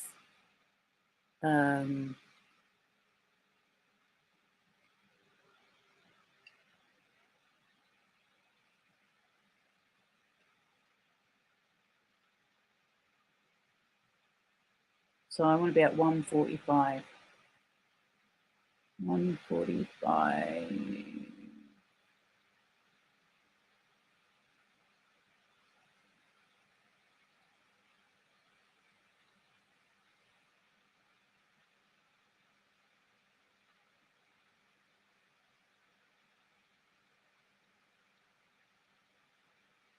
There's a lot more laughing and joking here. Okay. Did you personally have a sexual relationship with Jeffrey Epstein? No. Are you aware that others have claimed that you had a sexual relationship with Jeffrey Epstein? No. So I was watching something earlier that was a podcast from like 5 years ago, because all these random things keep coming up. And this was interviewing a journalist who lives in Columbus. And he was saying that these rumors about him being gay, in a gay relationship, go back to the 90s. And apparently it was the Attorney General that started them. So I don't know, but I can't imagine that he hasn't heard about it. Did you ever suspect, sir, if Jeffrey Epstein ever had any sexual relationships with other men? No, But you, since it being public knowledge, you are now aware that Jeffrey Epstein had inappropriate sexual relationships with other women. Is that correct? yes, what I know from the press, the stories, yes. Okay, thank you. I'm sorry. Thank you. I'd like to ask you about Epstein's properties and your visits to them. So this is the woman. I'm just going to focus on this bit because I think she does really some of the best questioning. Like, I'm not saying the men didn't do a good job, but I just feel like she's so to the point and she really pushes him on why he never filed criminal charges against Jeffrey Epstein if he's such a con artist, which I think is such a good point. Of course, Epstein, New York, and New Albany houses were originally yours, we discussed earlier, and you also had a house in Palm Beach, is that correct?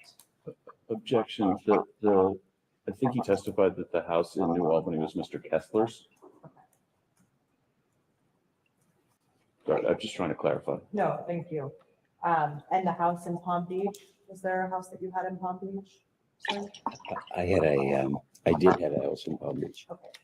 Did you ever visit Epstein's home in Palm Beach? once. Can you tell us about that visit? He bought a house in Palm Beach and he wanted me to see it. I think he wanted me and Abigail to see it. And we flew down on like a Sunday morning with friends of ours from Columbus. Looked at that house, congratulations. Got back on the plane and came home. So and it was pretty modest house. Did Nothing you ever, special. for one trip, in that trip, did you ever witness Donald Trump at the house? No. Do you recall any other prominent figures at the Palm Beach He's so rude about all his houses and island and the island. It is funny. house? No, it was just Jeffrey and my friends, Who were the other friends? Judy and Steve Tuckerman, Dr. Stephen Tuckerman and his wife Judith. I'm sure they'll be delighted about that. No, they won't be. Did you ever visit his island in the U.S. Virgin Islands? Yes. Can you I think that was a deliberate name drop. tell us about those visits? Yes. Jeffrey invited us to see it. And we were on a boat and we went to the island with our kids. So Abigail, myself, but I can't remember how many kids we had, 2, 3, or 4, but at least 2, walked around for a while and left. Probably an hour visit. Okay, an hour. So on that trip, do you recall seeing any prominent figures on the island? No, it was a pretty crummy island. Okay. Did you ever visit his ranch in New Mexico or his house in Paris?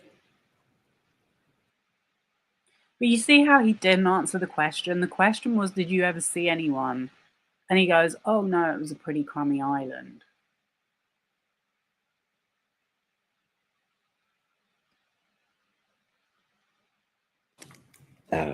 He bought a house in Palm Beach and he wanted me to see it. I think he wanted me and Abigail to see it.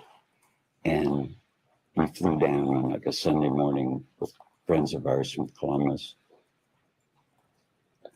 Looked at the house, congratulations. Got back on the plane and came home.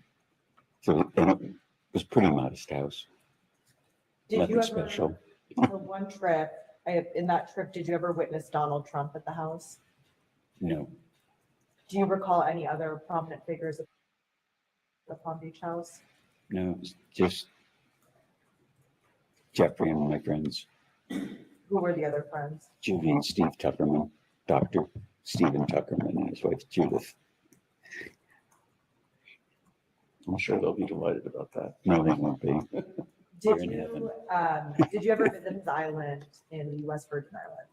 Yes, Can you tell us about those visits? yes. Jeffrey invited us to see it. And we were on a boat and we went to the island with our kids. So Abigail, myself, and I can't remember how many kids we had, 2, 3, or 4, but at least 2, walked around for a while and left. Probably an hour visit. Okay, an hour. So on that trip, do you recall seeing any prominent figures on the island? No, it was a pretty crummy island. Okay. Did you ever visit his ranch in New Mexico or his house in Paris? Do you want to break those up for clarity? Did you ever visit his ranch in New Mexico? It was the same thing. He wanted Abigail and I to see his ranch. We flew down there and drove around for an hour or 2, got back on the plane and came home. And I don't think he had a house. So you would fly just to go visit for 1 hour? Yeah, I would fly to Europe for 1 hour on business trips. As crazy it is, getting on the plane when places for me was like going to the mailbox. And he didn't have a house on the ranch, and I never knew he had a house in Paris. And in the ranch in New Mexico that you spent an hour at, were there any prominent figures or anyone that you recall else being there? No, as I recall, it was just Abigail, myself, and I think he'd rented a trailer, so it wasn't a house. And that's all I know. Okay. And so to clarify, you didn't know he had a house in Paris, so you did not ever go to the house in Paris? I didn't know he had a house in Paris, and therefore I didn't go to that house in Paris. Okay. Didn't.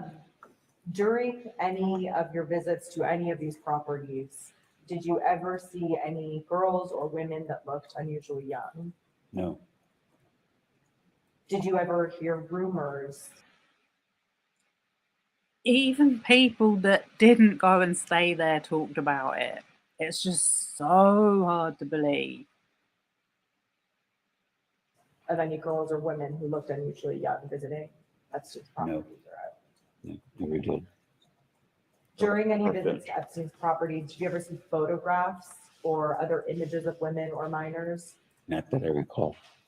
Actually, have you ever seen a photo of anyone going to his island without young girls in the pictures? Because I don't think I have.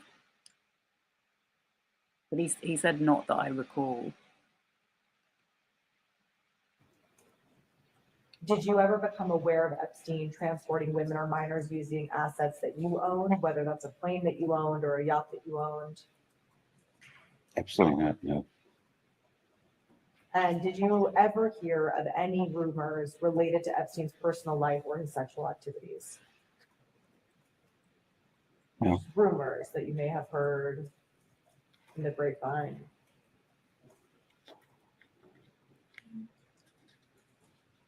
That's kind of ambiguous. I mean, like, I'll answer you in this. I think you're asking an ambiguous question. That was so not an ambiguous question. Play and dumb again. Go to visit David Gergen at Harvard because I was very interested in the Center of Public Leadership. And David would say Jeffrey was up. That was the guy. You see the video I just showed? Of the leadership? That was him. That was David Gergen.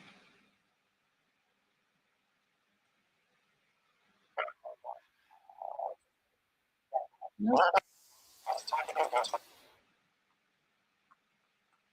Sorry. Yeah, that clip I showed where his wife stood up and they were talking about leadership, that was with who he just talked about, David Gergen. Up here. Your friend Jeffrey was up here and he was visiting Henry Rosofsky, who was the dean of Harvard College, who was visiting. Summers, and he always has an admin with him, or a girl. And he says he never a woman. To be more accurate, he said he never travels by himself. And I think that's what I'm referring to. I mean, I don't think I get through a day without hearing a rumor about somebody. So I imagine some people who were close to you probably heard. No, but it wasn't. It was more like he was traveling with his admin or his secretaries or his lady lawyer or his lady accountant. That's what I would hear, but it wasn't. I never heard rumors about Jeff. Jeffrey was traveling around with a girlfriend for this, or a girl was like, it was part of his, I don't know, social visits or something. It was always, if I heard, it was in reference to work, his work. Okay, thank you. Ms. Crockett? Yes, thank you. I actually want to start in a little bit of a different place really quickly. Dr. Mark Landon, are you familiar with him? Who? Dr. Mark Landon. Yes. Okay. He was paid by Epstein on your behalf to consult on biomedical investments. Is that correct? I just heard about that. I didn't know that till maybe, I don't know, the last few days. Okay, so with you knowing Dr. Mark Landon, are you aware as to whether or not Dr. Landon ever was paid to render medical services? Do you notice how he plays with his ear a lot? Yeah, he flew in to look at the house for an hour was crazy. Honestly, like when I watched this, I was like, man, this guy's so bad at this. And it really is funny how frustrated you can see his lawyer get. Look at his lawyer's eyes are digging into him. He's like, dude, shut the F up. I told you to say 5-word answers. You're coming out with all this crazy shit. But good. I just hope this leads somewhere. That's all I can say. To any of the alleged victims of Jeffrey Epstein? No. We were talking about Dr. Landon yesterday as well, if anyone hasn't watched yesterday's live stream. He is he's about to say, I won't give it away. What is your relationship with Dr. Landon?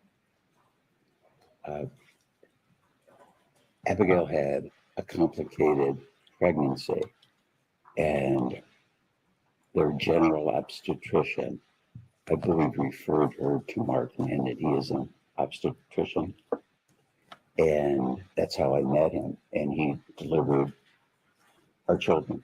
Okay. So my relationship with him is my wife's doctor. Did you ever introduce him to Jeffrey Epstein? No. Okay. All right. Did you ever spend time with Epstein and Donald Trump? Together? Yes.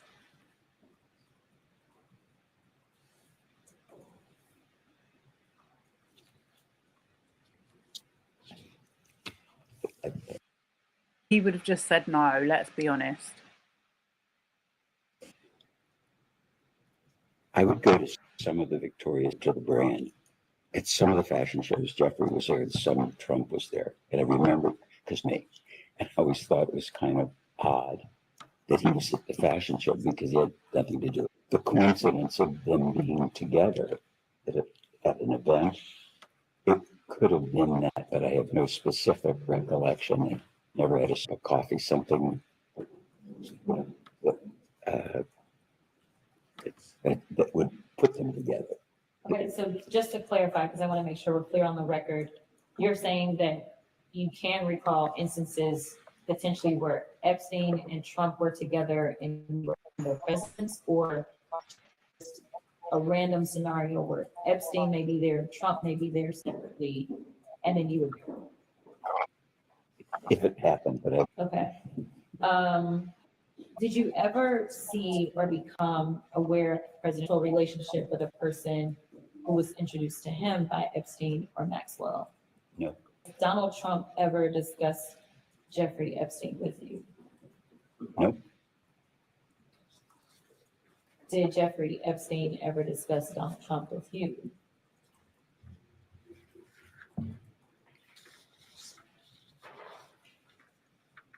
I would describe it, he would name drop it. So he would say things like, I know President Clinton, or I know the Pope, or I know God, or, or I know you. It was that kind of name dropping, but never, I can't remember a specific place, but Jeffrey dropped a lot of names. Okay, so to clarify, you believe he's specifically dropped Donald Trump's name? No, I'm saying it could have, and I don't remember. Okay. Did Epstein ever share any information with you about Donald Trump's sexual activities? No. Do you have a relationship with Donald Trump? No. But you've met him before. This is what I read. He donated $250,000 towards his most recent campaign. And I don't think he wanted the Epstein files released.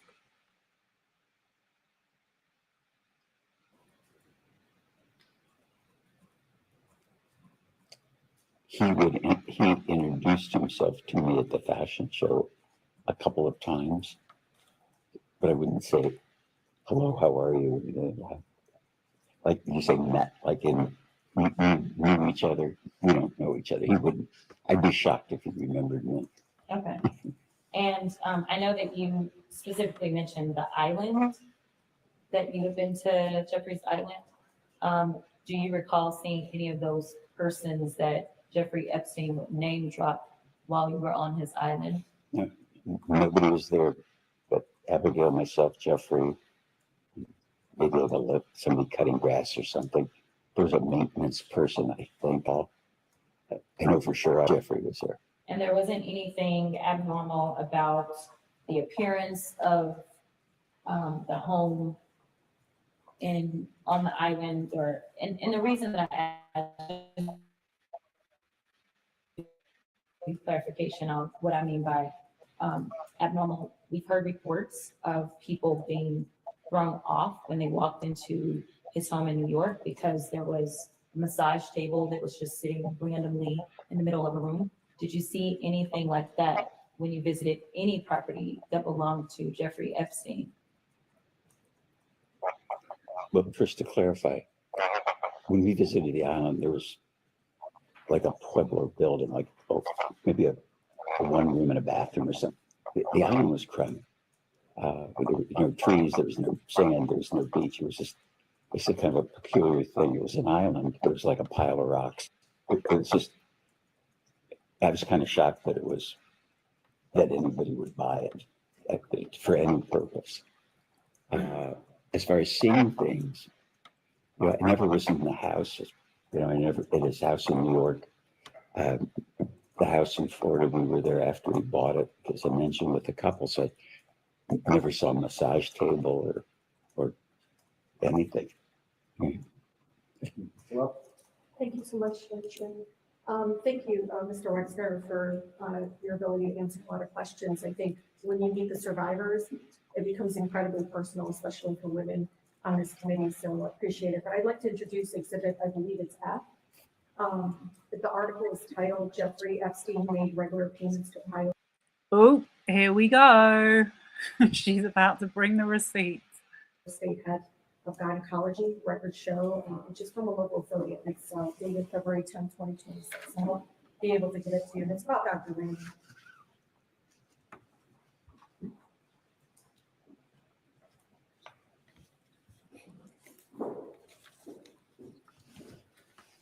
I know they're passing it out, but Mr. Wexner, in the article, explains that recent Department of Justice files indicate that in early 2000, Epstein was making quarterly payments to Dr. Michael Landon, who is the OBGYN and the chair of the OBGYN department at Ohio State University.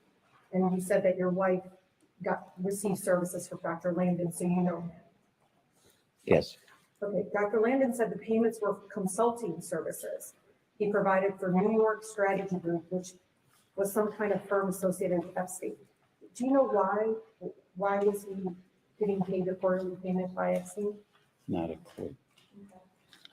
Do you know if there was gynecology services being offered to Epstein for victims, women? No idea. Because you're very associated with the Ohio State University, right? Yes. You were the board chair. Okay. Were you aware that Jeffrey Epstein was paying him quarterly payments? No. You weren't. No. Okay, so the article suggests that Epstein would bill you and your wife for at least one of these payments in 2005. Quote, as we have in prior years. That's evidence within the Department of Justice, Mr. Wexner. Were you aware of these $25,000 quarterly payments coming from your accounts in 2005 and earlier? Not till this moment. You know, Mr. Wexner, I'm watching this all unfold, and I just want you to know it's incredibly hard for people to understand you don't know this. Maybe you don't know the specific details. Maybe you don't know the dollar amounts. But Epstein was able to be empowered and enabled to hurt more people with your money. You understand that? Oh, yeah, he's a crook. I know. But See, this is such a good question. And he's really unstuck now. you don't know the purpose of the payment, and the money's coming from you. It's your money. And you don't know why he's paying a doctor at Ohio State University. Sadly, I don't. Did you introduce him to Dr. Landon? No. How did you meet Dr. Landon? I wouldn't know that he met him. Because he's Abigail, your wife received services from Dr. Michael Landon. Yes, and so did my daughter. Okay. So was it a routine practice for the New York State Strategy Group's expenses to be paid by your accounts? I never heard of it. It's weird because it's your money going in to pay for this consulting services of another company. It's weird to me too. So Dr. Landon never talked to you about these Never. quarterly payments? Never. Something else that comes up, because one of the claims that you're saying that you're not close friends and everything, but you know, some of us have access to the redacted emails. Some of us already, I think majority of us have gone down there. There is constant claims from survivors. Again, they're redacted from some of the communication directly with Maxwell or directly with other women that were helping Epstein. And your name comes up synonymously sometimes with Epstein. Did you know that? Well, no, no. Well, they also said that you were lovers. And I know it's nothing to be ashamed of. I feel like I need to rewind that. But honestly, I think her questioning is so on point. She is not buying it for 1 second. He would bill you and your wife for at least one of these payments in 2005. Quote, as we have in prior years. That's evidence within the Department of Justice, Mr. Wexner. Were you aware of these $25,000 quarterly payments coming from your accounts in 2005 and earlier? Not till this moment. You know, Mr. Wexner, I'm watching this all unfold, and I just want you to know it's incredibly hard for people to understand you don't know this. Maybe you don't know the specific details. Maybe you don't know the dollar amounts. But Epstein was able to be empowered and enabled to hurt more people with your money. You understand that? Oh, yeah, he's a crook. I know. But you don't know the purpose of the payment, and the money's coming from you. It's your money. And you don't know why he's paying a doctor at Ohio State University. Sadly, I don't. Did you introduce him to Dr. Landon? No. How did you meet Dr. Landon? I wouldn't know that he met him. Because he's Abigail, your wife received services from Dr. Michael Landon. Yes, and so did my daughter. Okay. So was it a routine practice for the New York State? His daughter would have been, like I said, he was married in 93. They're talking about the early 2000s. His daughter would have been a kid. I don't think any kids go to gynecologists that I know of. Strategy groups, expenses to be paid by your accounts. I never heard of it. It's weird because it's your money going in to pay for this consulting services of another company. It's weird to me too. So Dr. Lane never talked to you about these Never, quarterly payments. never. Something else that comes up, because one of the claims that you're saying that you're not close friends and everything, but you know, some of us have access to the redacted emails. Some of us already, I think majority of us have gone down there. There is constant claims from survivors. Again, they're redacted from some of the communication directly with Maxwell or directly with other women that were helping Epstein. And your name comes up synonymously sometimes with Epstein. Did you know that? Oh, no. Well, they also said that you were lovers. And I know it's nothing to be ashamed of. I just want you to know. It's super. No, it's nothing to be ashamed of. But it would explain, I think, the closeness that everyone consistently says. No one ever says you're not close. Is that like everyone says that you had a close relationship, that you and Epstein were close friends? Did you know that? Objection, hearsay. Okay. I think, Mr. Wexner, could you provide us with the name of every registered legal entity? And this is important because if you don't know now, then give us the information. Help us find the people that hurt the girls with your money. I'm asking and urging you to, please. You started your business with your Aunt Ida's money. You don't want your legacy to be not just Epstein, but Dr. What is the guy's other's name? Dr. Richard Strauss? It's Richard Strauss, who also well, it doesn't matter. You were chair of the Ohio State University. You were the board chair at the time that he hurt other women, athletes on campus. So that's Dr. Strauss, because I saw something later on. The Ohio State University, where he has all these buildings and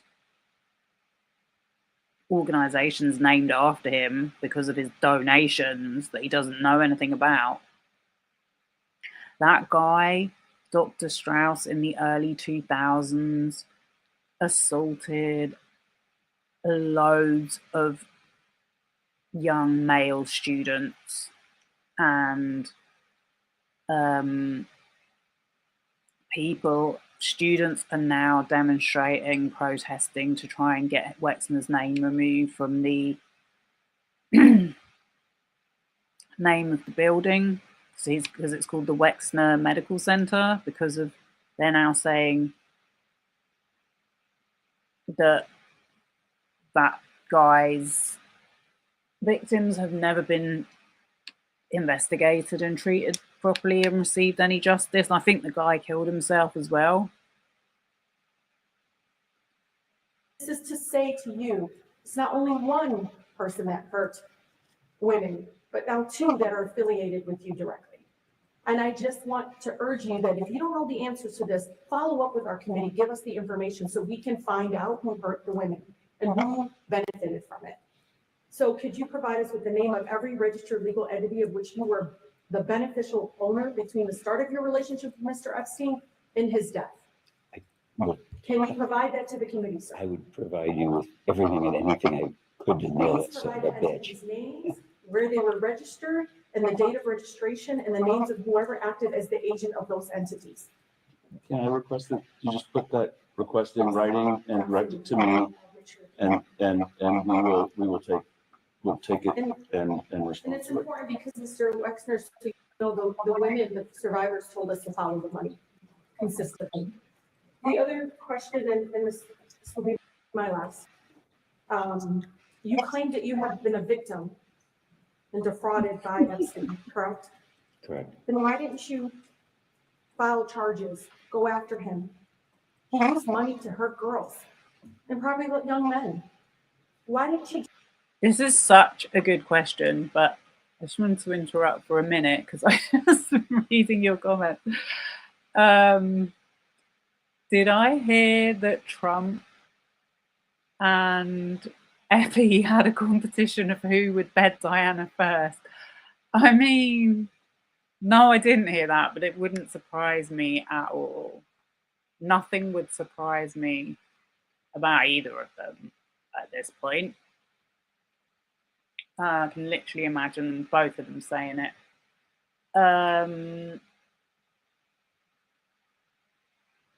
Mandelson,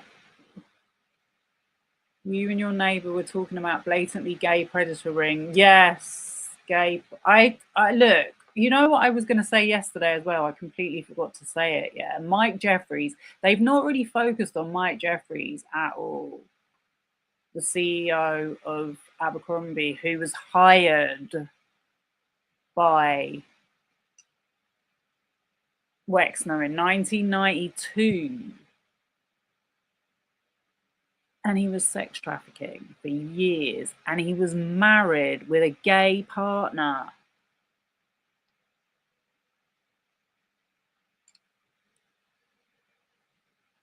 I don't know what it is. It was the same with Diddy as well. It's like, he clearly had gay tendencies. Like, if you're gay, that's fine. But why are you hurting women? I don't know. It just seems so part of the maliciousness of it all and the deception.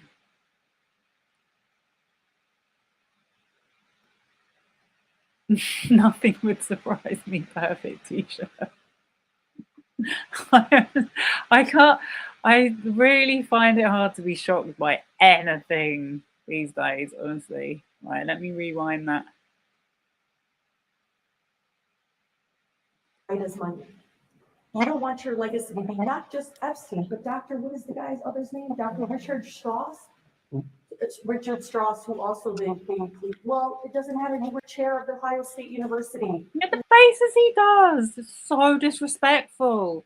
It's so disrespectful that you've come here saying you actually care about helping victims and survivors, and then a completely abusive man is mentioned, and you do a stupid face.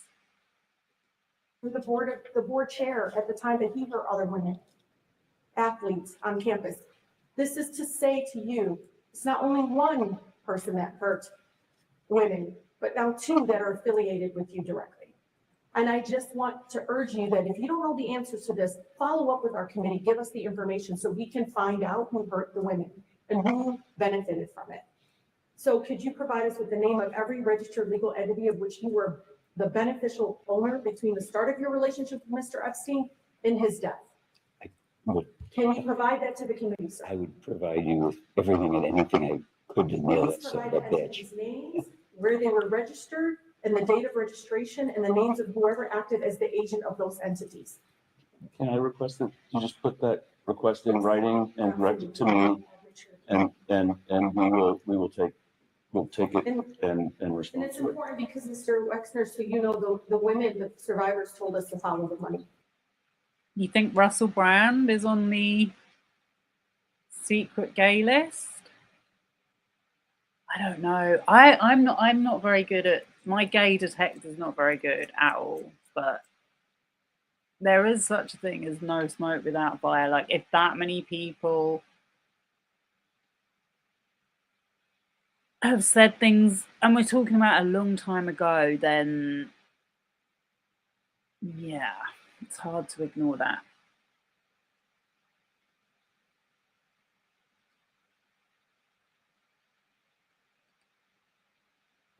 Consistently. The other question, and this will be my last. You claim that you have been a victim and defrauded by Epstein, correct? Correct. Then why didn't you file charges, go after him? He used money to hurt girls and probably young men. Why didn't you do anything to recruit your name, which has been synonymous with Epstein? Do you know your name comes up in the emails among victims who never met you, but your name was used consistently? I'm not sure I understand what the question to The him is. question is, why didn't you file any charges against Epstein if he conned you of $200 million that we know of? Why didn't you go after him? Well, at the time I didn't know. When you And found out, why didn't you go after him? How could he not know, number one? And number two, he just said that he did know. he said he found out concurrently about the underage girls and that he was ripping him off, which was in 2007. Those words came out of his mouth. Is it because he was a good friend? No, My dad is probably laughing. You know, No, one of the things my dad told me that you don't get a pissing contest with an elephant. And running a public company for a long time, I'm not good at public relations or financial public relations. And so I would answer questions to analysts. I'd call people up and I'd tell them the truth. And what I learned in the course of my business career is whether it was my chief of staff, the company lawyer, personal lawyers, what should I do? And the advice is, let us handle it. You don't want to get ahead of this. So I'm happy that today is happening because I want to help and I would do everything I can to nail that son of a bitch. And Please let him finish. And I can't tell you how much I value my own ethics, my own moral compass, that it has a true north. And what I think happened, now knowing about all the cons, is that Jeffrey would tell somebody that they were me or this was somebody else. Like, you and I've never met, right? I don't recognize you, but you're a congresswoman. I think, because. Yeah, I never met you, but you're all over the emails. Yeah, but so I presume you're a congresswoman and I presume you're not a man in woman's clothing. But I don't know what I didn't know. And this is. You know now, you can do something about it. Oh, yeah. So Wexner claims that you cut ties with Epstein in 07, right? Okay. But you emailed Epstein, quote, Abigail told me the response, all I can say is I feel sorry. You violated your own #1 rule. Always be careful, end of quote. That was an email in 2008, Mr. Wexner. I know, I'm letting you know that the public knows. Probably I was giving him a finger.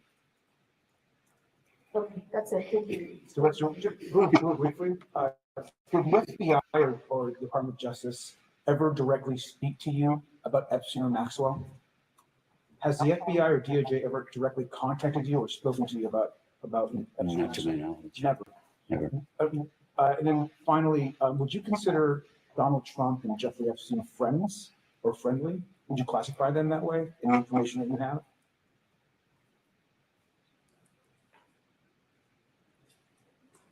I think it's really two questions. Would I think they were friends? No. Jeffrey Epstein held him out as a friend. Great, thank you. We can go off the record.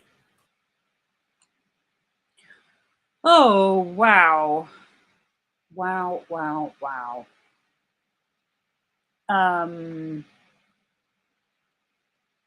Okay, before I go, one more thing to share. I think this might be my last episode on this for now. I mean, that was unbelievable when he spoke about values and ethics. And to me, he clearly sees this as his opportunity, just as all of these Russell Brands and Jeffrey Epstein himself, Andrew, whoever is the villain of today, they all use these platforms. They're that conceited, they think they can go on there and they'll blag their way through it, and some people will believe them, and that's enough for them, and that's what I think he did. So before we go, let's just have a quick look at this letter he wrote to himself, holding up Jesus as their mask. Exactly. I think that's why, if you notice that clip I showed you where he was doing the synagogue vigil, he had one of those little caps on, and I'm like, is it me? Or because I had seen a lot of footage of him at these Jewish events, which I don't think Israel and like, obviously, Israel as a country, Jewish is a religion. So I don't know why you have to be exclusively Israel to be Jewish. Like, that doesn't make sense to me. And he's not even from Israel. But yeah, I noticed that he started wearing the little hat thing.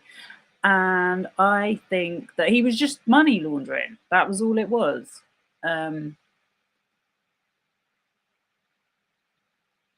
But yeah, this email said, Les, I am truly sorry to hear that you have been the target of an extortion attempt by the same girl that has tried to extort Ehud Barak. Lies. Alan Dershowitz and formerly Prince Andrew. I guess that she is either using bottom feeder. I just do not know what the hell this means. I'm not familiar with this language. I've heard of bottom feeder, but I don't understand it in the context of this message. Or she is being used by them. I am certain that John Ziegler, that is one of Wexner's lawyers, has transmitted my suggestion that you and I sit down together. I was told that that family had no interest in a meeting. I'm assuming he means his family. As I did not ask for meeting with family, I find that answer unsatisfactory. I never once, not once, done anything but protect your interests. I owe a great debt to you, as frankly you owe to me. I was not surprised by your reticence. We don't know when this was sent, by the way, but I'm thinking it's got to be after the 2007-8 cutoff point. Anyway.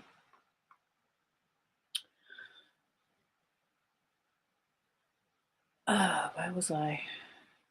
Yeah, I was not surprised. This bit was bad. I was not surprised by your reticence to sit with me when my bad judgment with women became a cause célèbre.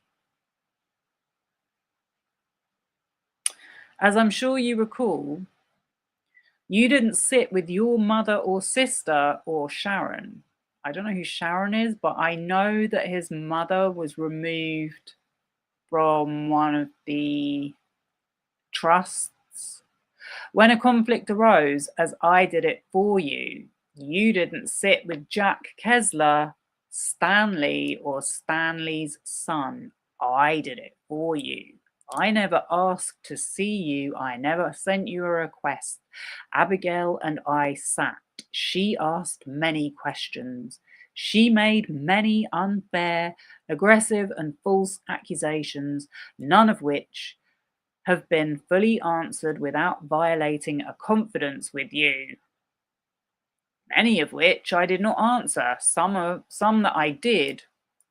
You and I had gang stuff for over 15 years.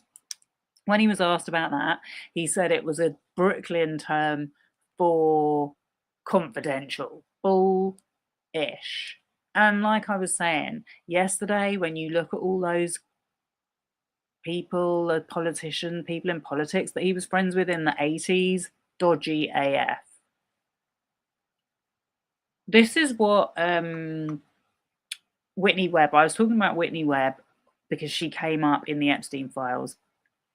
This is what her book is about. It's about how the mafia was integrated into just normal politics and business through people like Jeffrey Epstein. Has a long history, and she details it very well in 2 whole books, 2 whole novels. So, where was I?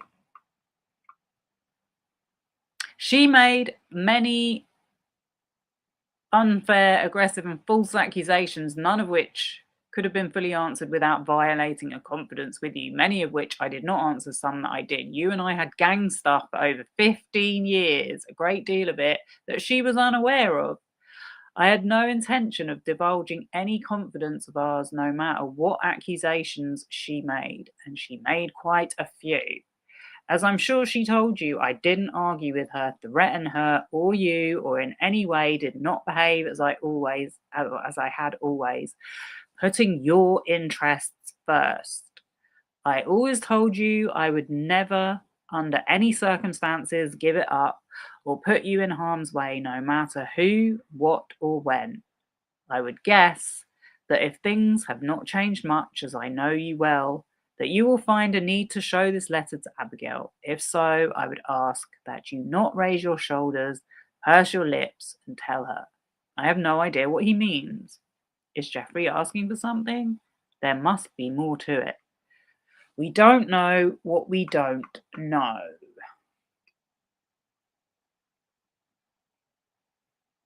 So yeah, that is from the Epstein files. That is the serial number down there, the document number. So yeah, that was it for tonight. Thank you so much. The Vatican girl.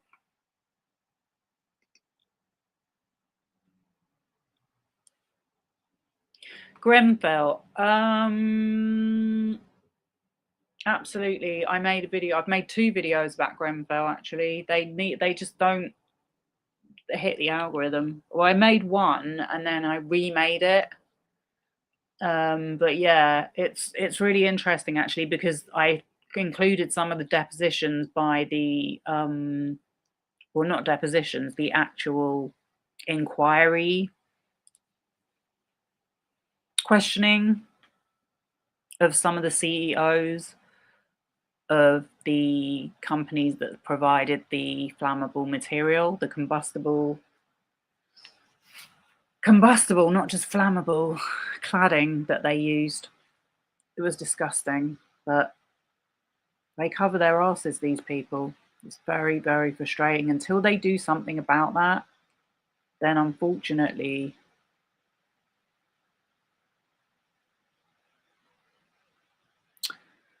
that's how we are where we are.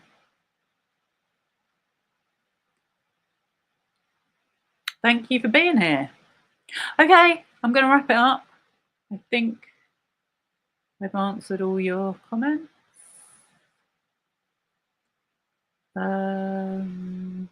Yeah, I'll see you all soon. And I'll definitely do the last chapter of Virginia's book. Nighty night.